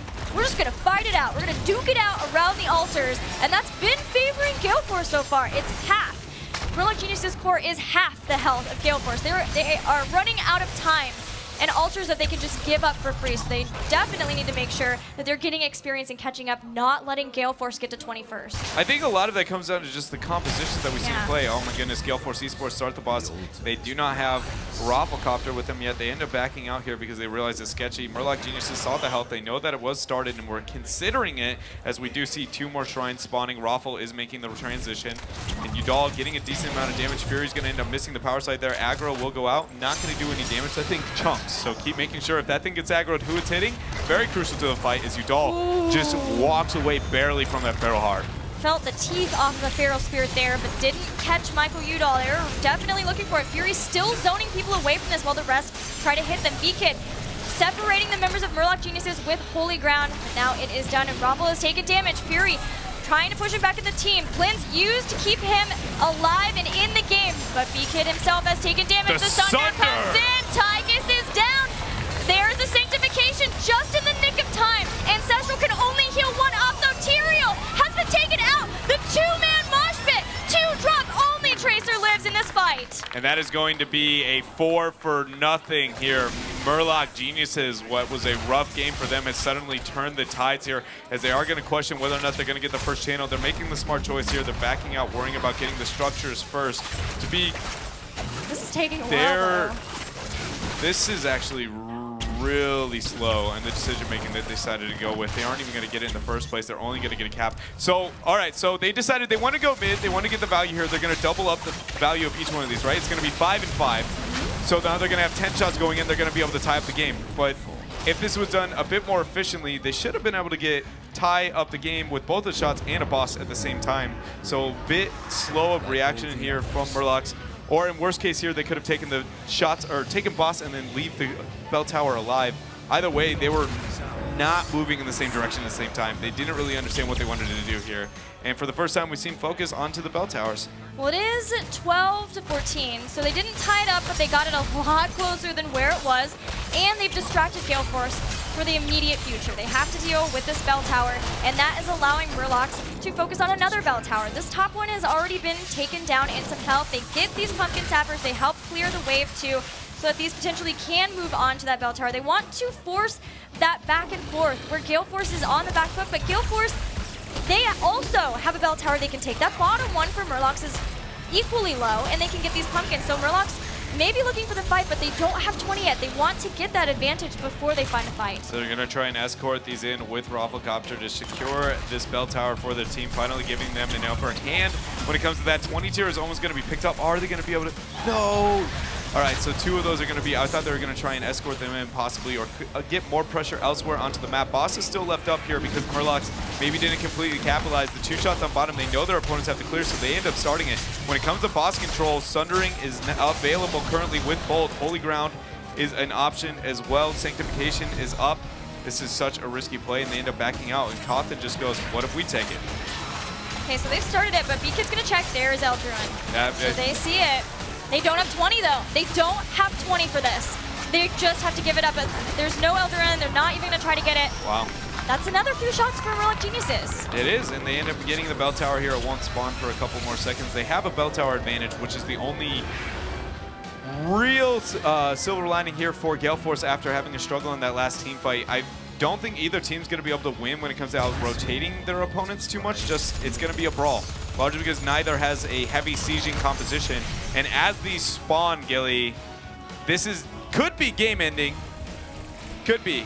They're putting enough momentum where they get the advantage on bottom. B-Kid is now getting pressure under the bottom half. Holy Ground comes into play, and they're going to be rotating up 20 to 20 here. 1 game away. Gale Force eSports having the team fight of potentially their careers right now. They're going in. Fury starts the power slide in. Crowan takes some damage, and they're looking for this. Cattle has come back up. No Sundering has been used yet. Neither the Mosh Pit. Cattle being forced out of that, and there comes the Sundering, but Cattle gets hit so hard by a pulse bomb. B-Kid pushed back into the team. Hardened Shield comes out. Everyone's safe. Rafflecopter getting healed back up, even using Ancestral just to keep him alive. Raffle is so isolated, and that's going to be a one-man Mosh Pit. The Holy Ground is not going to get into isolation here, so he goes in and ends up dying here. It's going to get a little bit of zone. The repulsion there is going to give him another reset. 3 people are already dead. Akabase is trying to withdraw. Both of these are only going to give 3 shots for the current state of the game. Raffle is just trying to make sure he does not go down. Akka is doing his best. The body block's not going to happen here. So let's see, what can we see happen here from Murloc Geniuses? They need 10 shots onto the core. This is only going to give them 3. Raffle, that was not a risk he needed to take there. Losing his life, a staggered death now, 30 seconds difference between him and the rest of his team, as they now have breathing room to move down, secure the bottom bell tower, and then get the shots here. So 8 shots are what they could apply to the core. But Akka's still up, and they've only left June. That's a 1v1 that Rhaegar wins all day until Uther comes back to life, and then you're like, yo, that's hacks. Well, he's going to try for it anyway. He's ready to take him down. Cawthon will come in to help. Freshly healed Cawthon. So now 2 supports versus 1 and 1 tank. They've gotten the bell tower back. They're going to start to try to channel this.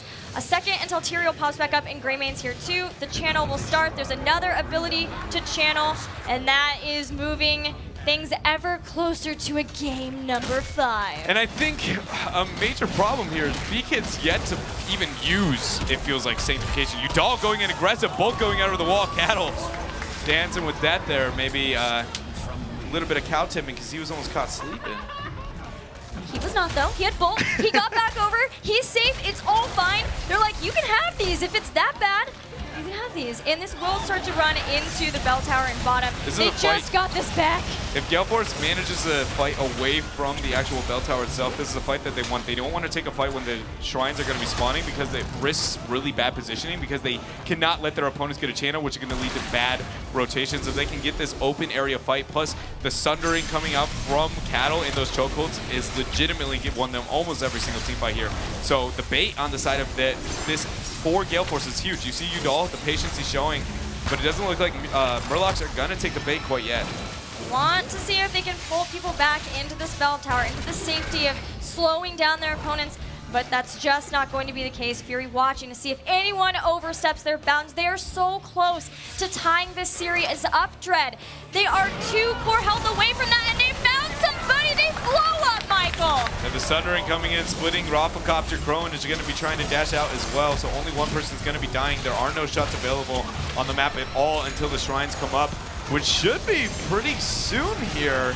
50 seconds dead for Mike Udall there. Oh, but he gets the Bolt. Mosh here coming on to Aquaphase. Nobody's going to be able to keep him alive. They get the Sanctification. A bit panic, stacking a lot of heroics there. Beacon actually is body blocked by his own team's laser here. He can't even get out of the situation as they go aggressively. Ancestral is going to be forced, and now they are moving in, and what was a very ugly start to this fight.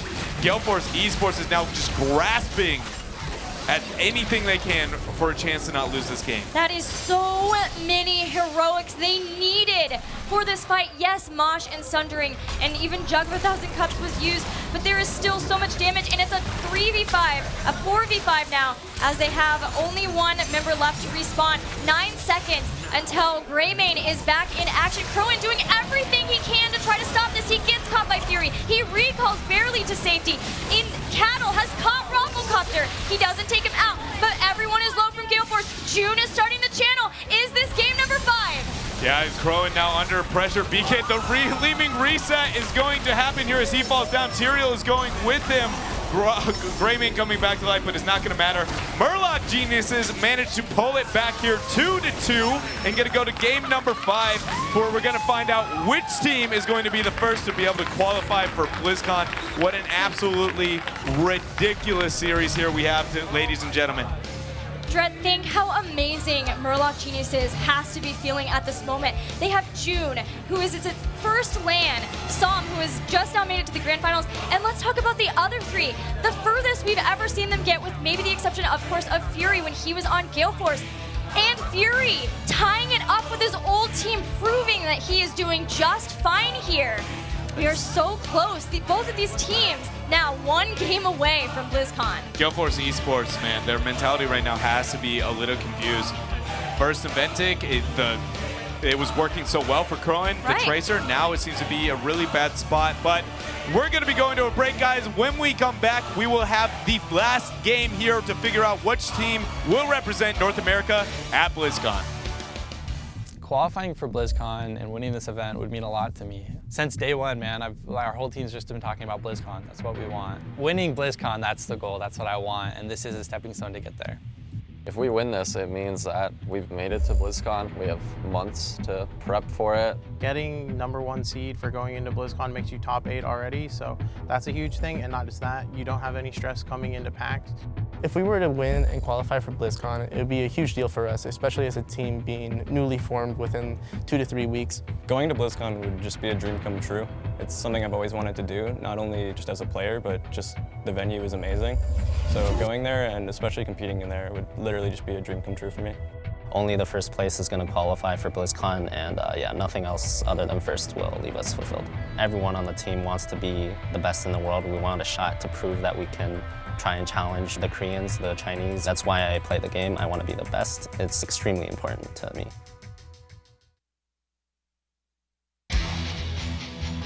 Welcome back, ladies and gentlemen, to the Heroes of the Storm Fall Regional here for North America. As it seems that Lily, she was on adventures, she found that Pearl of Pandaria and is on the 100% win rate hype train. I cannot believe 2-0 at the moment. Well done, Lily. Good job, Murloc Geniuses. They force it to a game number 5, and what a game that was in game 4. There were so many plays made. We saw Crowan make a lot of the plays early. I mean, the lead in that game, Doug, was unreal. And then coming all the way back was Murloc Geniuses. Murloc Geniuses fell so far behind in the early and mid game. I was scared for them. I thought it was hopeless. But they sacrificed enough core hit points that they managed to get back into the game on experience and finally start turning some of these fights around. I mean, the fact that we saw Gale Force be so aggressive, it almost seemed like towards the end of the game, they started to fall apart. The cohesion wasn't there. We saw a lot of weird Eldruins come out. The timing was a little bit off. The sanctifications weren't there. The pickoffs onto people like Michael Udall, it seemed like things really started to just fall apart one by one. One by one is right, Jay Howe. The story of the game has to be cattle on that brawl. There were so many clean sunders and so many times that he just caught someone face checking a brush or walking into his team and he just wailed on them with Wind Fury and got an insurmountable HP lead in the fight. Are you sure it wasn't the Lili that might have done it? That double support, it seemed to work at times when things got a little bit questionable. All of a sudden, Jugs came out. It's just like, wait a minute, Murloc Geniuses just turned and they pounced on Gale Force eSports. I'm not sure if that's the new meta, but it worked right there.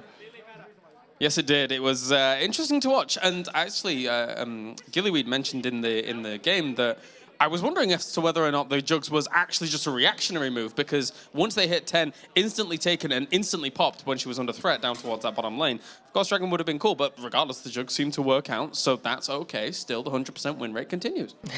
Jugs did an excellent job actually mitigating the limited damage coming from GFE. The thing about Tracer, yeah, she has amazing front-loaded damage, but if you don't get that kill, she struggles. And Lili really capitalized on that because you would see a big fight, and then everyone would kind of disengage while the Jugs go off, and suddenly Murloc is back at 100% HP across the board, and GFE's like struggling to recoup. It was definitely an interesting dynamic as it got later on. I mean, that's what Greymane is there for, to finish off what Tracer can't do. It just seems like they were able to ward it off. We saw the stuns. We saw a lot coming out from Uther there. So the double support, I think, lended a lot to what they were able to accomplish, especially late game. Yeah, they massively outwon that sustain war, for sure, going into that. Of course, make sure to join us on Twitter with the hashtag HGC, and also tweet us who you think is going to be winning this next series, and this next game even, I should say, and thus the entire series, and moving on to BlizzCon, because we are down to the wire. It is 2-2. You should spread the word. Spread the word.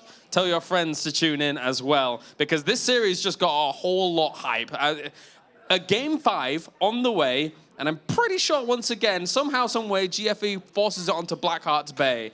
Every single time they come down to a Game 5, we happen to end up on Blackheart's Bay, which just so happens to be a really good map for them. It's a really good map, and we've seen different playstyles from them. We saw them earlier. Yeah.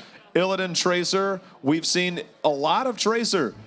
Are they going to put their eggs in the Tracer basket? We're about to find out, but Murloc Geniuses recognizes part of that composition was Illidan, taking Illidan off the board. First pick Zagara for Kothan luck here. Is that what we're about to see? I would be almost surprised not to now that they have the opportunity. I think Zagara does well on this map in so many ways, but Murloc Geniuses recognizes that Gale Force is going to have their own strategy. Are they playing into what they want, or are they playing against what Gale Force might be trying to do? Murloc Genius is taking a long time to lock that in. We knew it was coming, but they had to hold off. Is Gale Force baiting me into a trap? Is this Zagara pick a mistake? You have to use all of the time allotted to you in draft so you make sure you don't walk blindly into those mistakes. Interesting thing to note is that in the previous game Gale Force eSports played on this map, they banned out Zul first, which has been more of an uncommon first ban throughout the tournament. So what do you make of the fact that they've let that through this time around? I think Zul is one of those heroes that tends to lead towards a lot of strong rotations on this map. He gains a lot of control. It also lends towards a potential Asmodee. I don't think that's what we're going to see, but the fact that it now opens up the door for Falstad as well, I think that's great. We talk about this map a lot of times being one of the tallest maps from top to bottom, and there's that huge void in the middle that you have to go around. Falstad negates a lot of that, and he tends to lean towards a little bit of map control, I think, on this map in particular. Absolutely. Falstad also very important in their last victory on Blackheart's Bay. He was really, really influential, as he has been in most of these games, honestly, with that just backbreaking, Yeah, the messing gust, with the position of teams. It went right into like the Entomb, followed up right after. I wonder if we're going to be seeing something similar. I'm just curious. Obviously, if we see a little bit more traditional out of Gale Force, Li Ming, is it going to make it through? Is Murloc Geniuses going to pick it up? And if it does, then what type of strategy comes out? There's so much at stake right now. We've seen a lot of crazy picks. We're in game number 5, Doug. And this is all on the table right now. Somebody's going to take it, and they're going to feel really good going home. Somebody's about to feel real bad. And this draft right here is one of the crucial points. We talk about it so much. This draft is huge. They are taking their time. And Zul with Zagara. What do you make of this? The Zul Zagara composition we saw in Tomb of the Spider Queen used to great effect by Naventic. This gives you so much PvE control during the early game especially, and I like that Murloc Geniuses picked this up because what it does is already starts to counteract the potential Azmodan strategy. Because the Zul puts so much pressure on, the Zagara puts so much pressure on, it makes it hard to stack that Azmodan, so they're already thinking ahead into what Gale Force might want to do in the draft and trying to counter it. But surely in this regard now, Gale Force has to have something up their sleeves here. Li Ming's been taken away from Crowan, if that's anything to go by, and then even if they did go for a Tracer, like, there is still a lot to, of damage there that's going to have to kind of wiggle through anyway. Tyrael's still open, very late in the draft for this set for Tyrael. That definitely has to be on Gale Force's radar, even though maybe not his best map since he doesn't contribute to the lane control. They need something to stay alive from the Zul Bone Prison Li Ming damage combo. I wouldn't be surprised if we see maybe a Sonya come out. Kerrigan's still on the board. Tyrael might also come into play, but Tyrael's going to be banned out by Gale Force itself.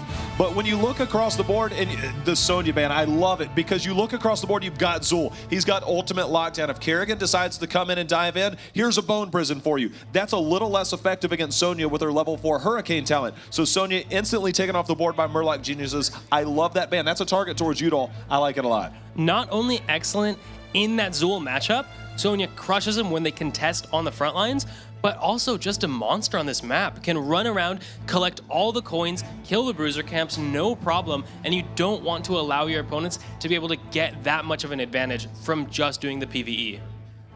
There's so much strategy involved in this draft alone. We have to find something for Udall. Will they be looking at a double warrior comp, or will they try and protect an aggressive comp? We're seeing the Leoric come back out. This, I don't know if it's something for this map in particular they like it, but this is now the second time they're running it. Tracer, are we going to see Tracer clears? Oh, maybe. The thing is that even, like, we've seen Leoric and Uther together and causing extreme problems because, one of them dies and the other one comes back, and then there's a spirit, and then there's lots of spirits going on. But even Falstack couples up with it really nicely because even if he dies, he's kind of back in the fight very fast. If you need him to be, he can fly in and join anytime. That strategy, though, the it doesn't really matter if I die and come back strategy, tends to suffer a little bit against Li Ming. If you give Li Ming that reset on your Leoric thinking, oh, this doesn't matter that much, and then just the follow-up gets more and more damage out, it can quickly turn the fight unwinnable even when your Leoric revives. How many times have we seen ETC make it through this late in the draft? All weekend. Not many. This is, ETC still on the board. I'm not sure. I mean, they can pretty much go with whatever they want. I mean, they obviously need a support, and they need a warrior. Rhaegar's still on the board. It's a strong hero. We have seen June play Brightwing. I feel like Brightwing could lend to some mobility, but Rhaegar obviously is the strong choice, but their warrior pickup is going to be crucial. Brightwing feels to me like we're worried about your Tracer, so we pick Brightwing, if that's what they go with. Rhaegar says to me, we're not worried about you picking Tracer and trying to kill Rhaegar in this composition. It won't work against us. So either way, seems possible. It's just a matter of how scared is Murloc Geniuses of that Tracer. That's a great point. I mean, there's one pick left here for Gale Force eSports. I wonder if they held it, and that's why they went Tassadar, Leoric. There's still a lot they can choose from, but that could have been strategic. This could be playing into what they want. Does it have to be Tracer? It doesn't have to be. I think there's a lot they can choose. I was thinking something really crazy, and I don't think it's going to happen, but I was thinking another melee assassin, but something out of the Well, we are looking Zeratul? for something for Michael Udall to play. Yeah. Well, don't keep it to yourself. What were you thinking? No. It's ridiculous. It's absolutely ridiculous. The Butcher? The Butcher is what I was thinking. The Butcher. That was what I was thinking. It's ridiculous, but I mean, You know, there's one of us up here who's one of his favorite heroes is the Butcher. And Really? I would not mind seeing the Butcher. I don't think they'll do it, but Murden being the pickup for Murloc Geniuses, Gale Force. I mean, guys, we haven't seen Kael'Thas, I don't think, in all 4 of the previous games. Is this an opportunity, or do they need to try and solidify that front line to help Leoric out, or is Tassadar enough to supplement Leoric's lack of somewhat survivability at times? While Tassadar does help tank up Leoric, gets him a little more beefy, they really just need a target who can use those task shields to get effective damage. That's one of the things that happens when you pick a Tracer. Tracer gets effective damage from task shields. Illidan, Sonya, both banned out. They're both great with task shields. So Gale Force is kind of forced into that Tracer, because if all you have is tanks with your Tassadar, even if you put shields on them, they're not doing damage. That's just, they are putting their hands in, or they're putting everything into Crowan's hands, I should say. Crowan, take the wheel. I mean, I'm not too adverse to that idea because he's really, really good and has proved that he's really, really good this tournament. So maybe that's a good strategy here.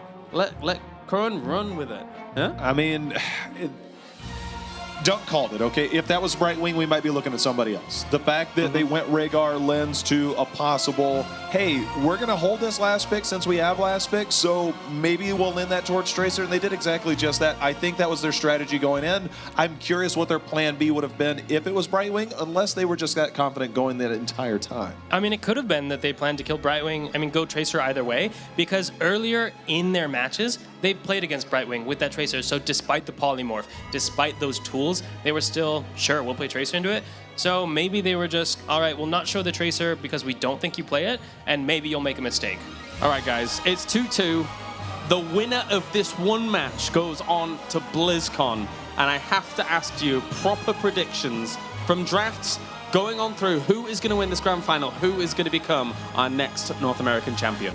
The one thing I know is if Crowan is able to help his team pull out the victory, the man is an instant legend. My eyes are on him. As much as you have faith in Crowan, Cotton Lux Zagara has looked unstoppable this entire event, and he is going to take command of the game and macro his way to victory. We have 1-1.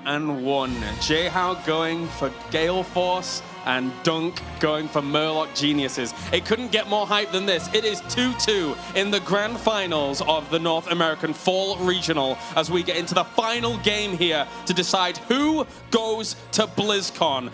Gillyweed and Dread, take it away. This is it, everybody. Game number 5, all the way to the last game of the grand finals for the first North American Fall Regional. Who is hyped out there? Everybody. Yeah, and apparently when you ask the question, it's immoral to like clap. You know, it's a weird, awkward thing. They don't understand this dynamic. You're like, okay. Well, I'm hyped, Dread. I mean, I guess I don't even know. All right, so I talked about this a bit. The ridiculous amount of trust they have in Crowan right now. Yeah. Crowan win against Naventic and ruined with the Tracer. Then they try and pull it out against Murlocs. Have not had any sign of success. And then now, grand finals, BlizzCon ticket on the line, they're still like, we're putting Crowan on Tracer. It is just insane. And we'll see if he makes it worth it. I think they really need to prove that he's got what it takes. I'm not even taking away from him as a character or a player. It's just more of, does this character fit this playstyle in the meta as well as they think it does? Oh man, it could not be much closer. The pull between these two, 55 to 45, with Gale Force fans being a little bit louder. But man, Murloc Geniuses have really put on a show here, as have Gale Force. Both of these teams really want this. Gale Force, of course, they've already been to one global championship, but they want to get to a second one, and they want to have that first seed. If he ended up hitting that Q, Mike, he missed that Q, not getting the slow, wasn't able to confirm the kill. That would have been one dead bug there on the bottom half of the map, and they trade the chests here 5 for 5 when it comes to the coins so far into this match. It's very mirrored from what we saw with Naventic versus Gale Force eSports onto the map, where they send the Tracer and rotate to the bottom half, willing to take the free trade here. It's just whether or not that Leoric gains insane value like it did against Naventic in that top fight. Zul is already a menace to Gale Force eSports. He can rotate between the two, and Gale Force are trying to stop him. They have 3 people in the top 2 lanes to just the one of Zul. They can hope to try to get a kill on him, a potential gank, but he's happy to just go back and forth, allow his skeletons to help drain the ammo extra, and Leoric just has to play follow the leader. Yeah, meanwhile, everybody else just goes to the bottom half of the map, applies a ridiculous amount of pressure. And the first time this strategy actually came out, at least in North America, I think was Zuno played in SCL. He sent Leoric when he had better wave clear to just dedicate him only to the top lane and have 4-man push with the Sergeant Hammer. And it seems like the rest of North America has kind of picked it up as the most optimal way to play this map. And right for now, it feels like Murloc, they have complete control. They have the Zag for the solo. They have Zul in the rotations. I mean, when we were talking about the draft, my mind was blown that Zul got as far through the draft as it was because he's so good in those upper 2 lanes. Well, he just frees up so many resources for the rest of your team. Crone's going to try to jump in here. That is Stick on June, who has 6 doubloons. This is pretty bad. Really they drop big. them. Michael's grabbing the doubloons. But at what cost? Now we see Crowan loses 4. Akaface is not looking good. That is what was a 6-coin pickup here. The entire bank of Gale Force eSports has been robbed. And by Murloc Geniuses, no less, especially Som getting the resets so early on. And meanwhile, Cattle and Rafflecopter, the age-old battle with Leoric here too. 2 versus 1, skeletons for days. And that will be the first turn-in of the game, going over to Murloc Geniuses. A major difference from how we've seen this map played the first time that we see it to now is with the dominant upper half of the map, nobody's saving onto the coin. So that turn-in will hit a power spike for now for Murloc Geniuses, but they are not gaining the shot value that they potentially could if they were a bit more patient with this turn-in. And with having Zul, I honestly figured they would. Getting that 14-coin lead, Gale Force would take forever to be able to get the turn-in, and you're doing very well in your lanes. So personally, would have liked to see them be a bit more patient here. Maybe the concern is something that you told me about, where Gale Force have some heroes who can just be so aggro, like Leoric, and if they win the fight and Murlocs are holding too many doubloons, then they're just giving them away. They'd rather have them off of their hands and then capitalize on Zul and Zagara as they start to take some of the structures down. Yeah, it's a safe play. Again, it just all comes down to what you think you can be able to get away with, and obviously they're more on the fearful side than maybe I would have been in this style of composition. Leoric is trying to keep up with the Zul, but it's not enough here. Tracer trying to help out as well, but we know she's not the best wave clear. Even at 13, Zul is no match, or she is no match for the Zul. Kettle is also going for a different kind of build. So far when we have seen Zuls, they've been focusing on backlash, and as fans suggested, it's because the Shade has been nerfed slightly, but in this instance, Leoric has a pretty slow auto attack speed, but his auto attacks do a lot of damage. If he knows that he is going to be up against B-Kid for a lot of this, he can use that to absorb some damage, make sure he can stay in lanes, and then focus on having both mana and health regen from raising his skeletons, so he never has to back. And for now, we see the 4-man rotation working on taking out this fort front wall. This will help secure them level 10 here as the coins do sit. 5 are turned in for Murloc Geniuses, 7 sit in the bank, so confirming they have enough for another turn-in, while it's only 6 for Gale Force eSports here. And again, I'm just so afraid of this faith in Tracer when they haven't committed a large amount of their composition to map control. I think if Gale Force eSports wins this game, it is almost solely on the fact that Murloc Geniuses is overcommitting when they have Leoric. All those mages slowing down. Beautiful plays from Murloc Geniuses to kill off one, but they do lose Rhaegar in the mid, so at least Gale Force have been able to get a kill. That was a huge trade there now, allowing them to have that many coins as well in the bank, getting finally a response, it feels like, in a chain of, oh my goodness, a change of tone here in this game. Mike Udall has now got 9 coins onto him. Probably one of the better ones. You typically want to have your coins onto your backline just for the sense that you can zone heavily. Like if Leoric is having your coins onto you, the last thing that you want is like him to try and channel turn-in, because it's like, who's gonna zone? Tracer? So it's really nice that they have fallen onto Mike Udall here, a little bit calculated, a little bit luck perhaps, as they are just now about to hit their level 10. Looking at heroic abilities, Nidus Network is the choice for Koth and Luck.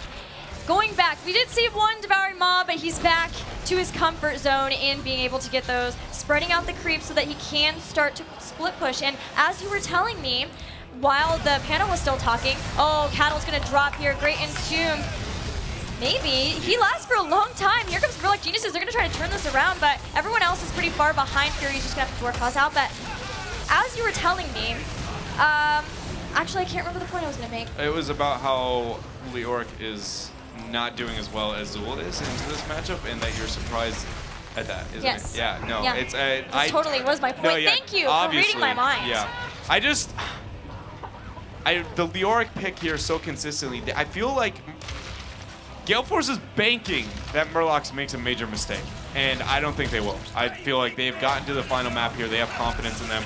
They've shown this early lead, and really it doesn't matter that much because so many coins sit on their side. It's such a PvE heavy map. You even see Udall making the fight down there, forcing the turn in. They were wondering where he was going. Oh, and nobody's going to be able to get the delay. June would have to overextend. They confirm another turn in here, and for the first time we see the counter response. How much value will that be able to get? Should be a fort here, and structurally a huge lead still on the side of Murloc Geniuses, but finally a little bit XP here for them. I finally remember my point, and that's Nidus is very good on this battleground. Wow. You're letting me know that. Li Ming has already blown up, and that's great. No longer having to worry about resets, but these skeletal mages doing so work, slowing down the entire team of Gale Force eSports, even making Michael Udall use Mighty Gust just to get away from them. That was an insane amount of damage there going out into the Li Ming, and you saw those skeletal mages almost solo crow in. If he ever isolates on those and where Zool's able to drop them to where they auto attack her, she can't really deal with them on her own too easily. So we'll see if that comes into play or is a factor at all into this matchup as the teams back out, look to get pressure and paint the map their team's colors respectively. When it comes to the coins, it's going to be sitting at 10 for both of the teams, 12 needed for the turn in on Gale Force, and only 14 here for Murloc Geniuses. Murlocs have turn in 1 time extra, and as you can see, they do have a structural advantage. A level advantage too, but Gale Force are just about to get 13. They have Heroics available, Mighty Gust in 10. B-Kid trying to Wraithwalk back to his team, and they want to get 13 so they can maybe try to force this fight here. Yeah, and this game, if it gets any farther in the favor of Murloc Geniuses, it's going to start hitting the point where you're going to see Cawthon just split pushing top, threatening a key front wall, forcing Gale Force to overreact to a team fight, and then using his global. It's a really unique dynamic that is yet to really, I feel like, be explored too thoroughly, just because that version of Zagara is a newer one that's becoming relevant. It's actually a huge flank onto Mike Udall. Gus coming out. He doesn't have barrel roll. It was canceled by the Stormbolt. He's dead. And now that is 7 coins going over here to Murloc Geniuses. Raffle has been hit by the prison. He uses his dimensional shift to go away. He has prescience too. Shouldn't get away from that as the magic missiles come out. Som doesn't even teleport. He does jump in. He's going for the kill. Raffle barely escapes behind the gate. B-Kid won't be so lucky. He will drop 2 kills for Murloc Geniuses. And the struggle here is not the fact that they lost 2 people into a team fight. That is, yes, it is grim, but the worst part is a majority of the coins sitting on the side of Gale Force eSports were just lost 7, and Crowan tried to get the turn in, wasn't able to do it in a reasonable amount of time. Getting the bomb damage off, but June is there to save him. Ancestral Force, Mike Udall now joining into the team fight, getting a lot of damage onto him, and are they going to be able to turn this huge force wall there from Rafflecopter as Cattle now coming into play, and Udall is 1 dead bird here, and they're making it worse and worse. D-Shield's going to be used. Tassadar Shield as well. 3 coins onto him. Akaface is not able to die. B-Kid trying to get the flank. He is Leoric, though. He'll be back soon. And while it was optimistic to see Mike Udall respond, it only lasted about 5 seconds before he was sent right back home. And 12 seconds until he'll be back into the fight as chests spawn. Cawthon working on this top one, but not feeling so confident that he won't get ganked there as he's not sure of the positioning for Gale Force eSports.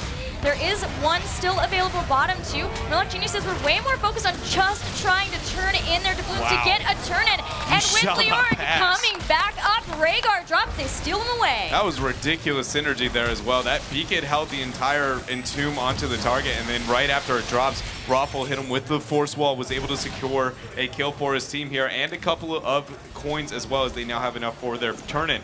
But with only top mid-fort being the only thing dead on the side of Murloc Geniuses, having all 3 forts down, these turn-ins are not nearly as valuable as they are for their opponents. Now they're making the rotation, neglecting these 4 coins. All right, there we go. Mike's gonna pick them up. Somebody, please. All right, Mike's gonna pick them up, and now it looked like they were thinking about making a boss play here. I think they were maybe worried that they were at it, potentially? I don't know, they at least checked it out, for sure. Not sure why. They do get the doubloons in the end. This will start to bring down the top fort. Giants have been picked up, so there's a nice split push happening in the bottom that Murlocs can hope to try to distract Gale Force from so that they can go further. Maybe even there's a Nidus around the bruisers in bottom where Zagara could go to help those along, but they're setting up around the turn-in point. They have 16 advantage. for just a smidgen of a second. And they can try to get a turn in with this finally, although Gale Force has been doing such a good job of annoying them and not letting them get it. A lot of coins to be turned in here. Double the channel, no way to interrupt as well. Big damage going out onto BK. He managed to get it somehow. Falset is not in the fight, looking to try and get the 16 for his team, but everybody is already so low here. Pulse Bomb is available for Crowan as Cawthon just sits there and gets the channel as his team zones off. Very pretty position for him to be him as he is getting more shots here. No turrets on that mid keep, so I believe it should be able to get the entire keep, and if it doesn't, it's going to have enough to where you pretty much could look at it and it'll tumble. I like the decision making from Murlocs there.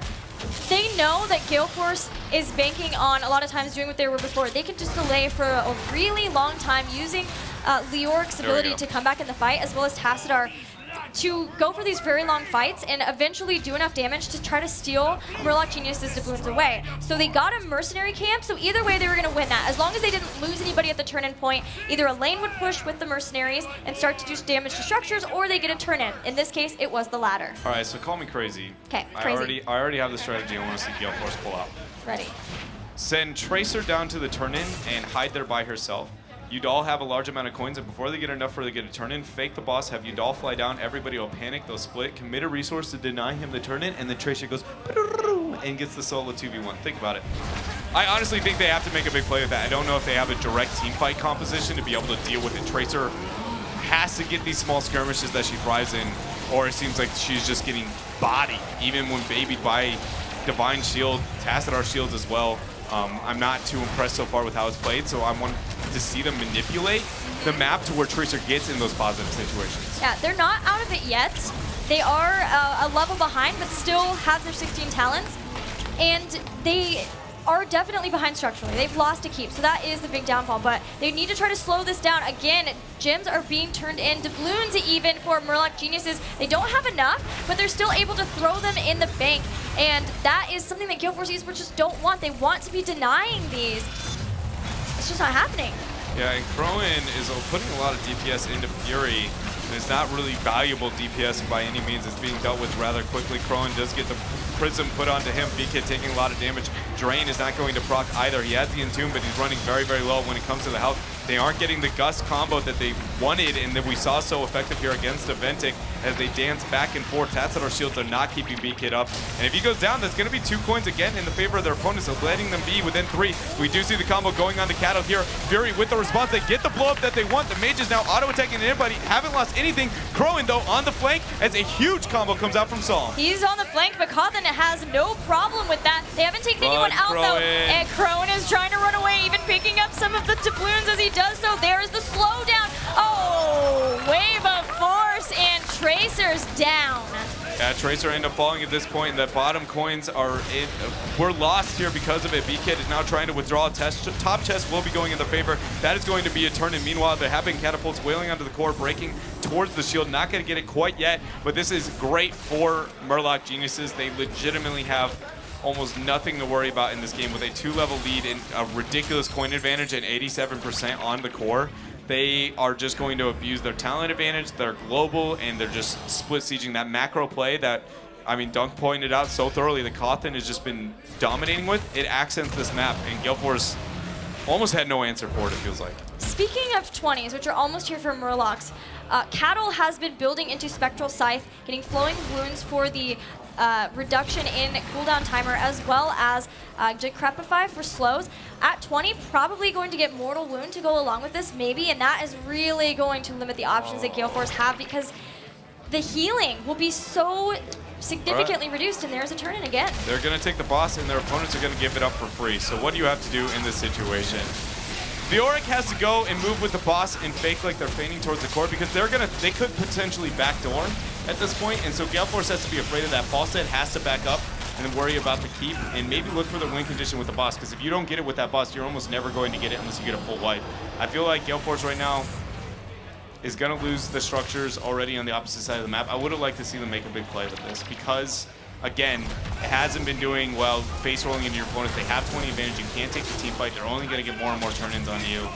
Try and scare your opponents into something, because this turn-in is not going to stop. Yeah, that is one more keep down. That's 2. The bottom one is in shambles, and there's a huge mercenary push.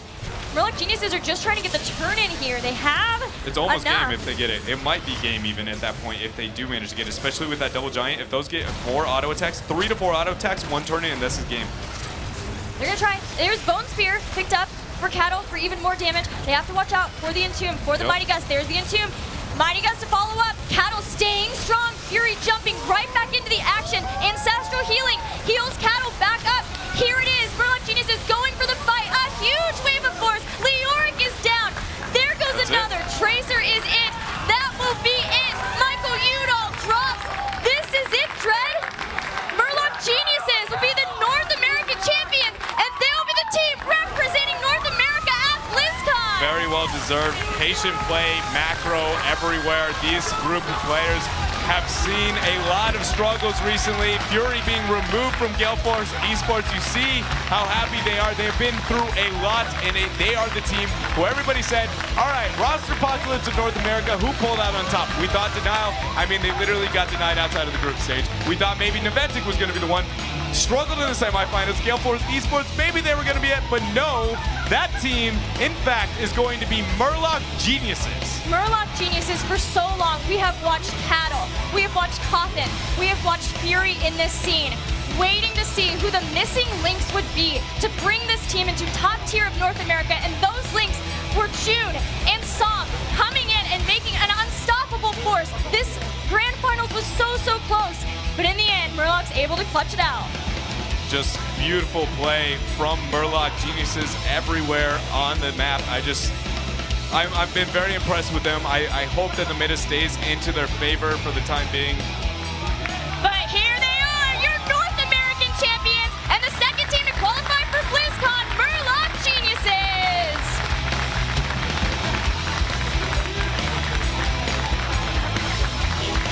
Out there, dude, coming.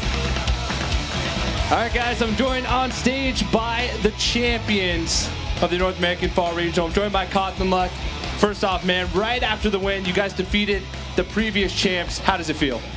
It's amazing. I never even been to a finals of an event this big before. And we were so happy just to make it. And then to take out such a great team like GFE, it's just unbelievable. It was an incredible series all the way to Game 5. And now you guys will be representing North America at BlizzCon. What does that mean to you, and what does that mean to the rest of your team? It means we can relax for a few days and play some new Diablo season before getting back on the grind. All right, man. Well, sounds good. Ladies and gentlemen, your North American Fall Regional Champions.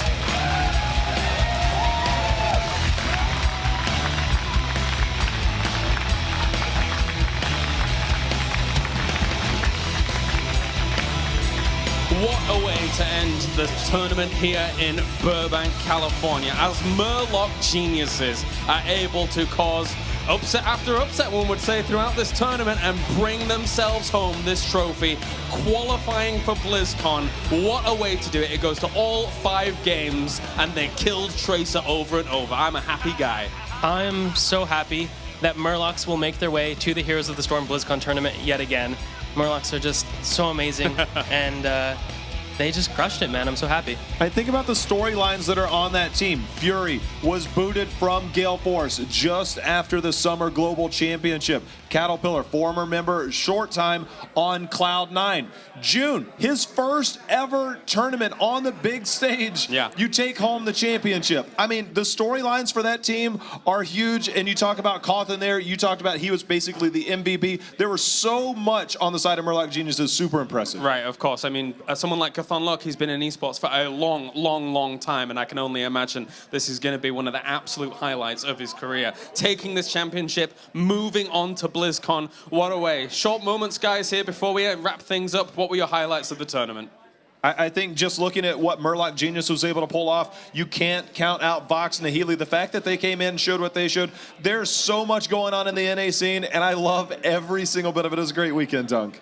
Absolutely fantastic weekend. My highlights were probably the use of Sanctification on that Sky Temple game were so amazing. Right. And Yeah. I'm just glad that they pulled it out in the end. And my highlight was sharing this couch with you, Dunk, all tournament long. It was a pleasure indeed. A huge thank you to everyone out there, ladies and gentlemen, for tuning in to this tournament for the fall season for Heroes of the Storm in the North American Regional. Of course, the second one will be going on at the very start of September, as both of these teams have qualified, and Murloc Geniuses march on to BlizzCon as the second team to qualify along with Team Dignitas. A huge thank you for tuning in. We'll see you for more Heroes of the Storm action very, very soon.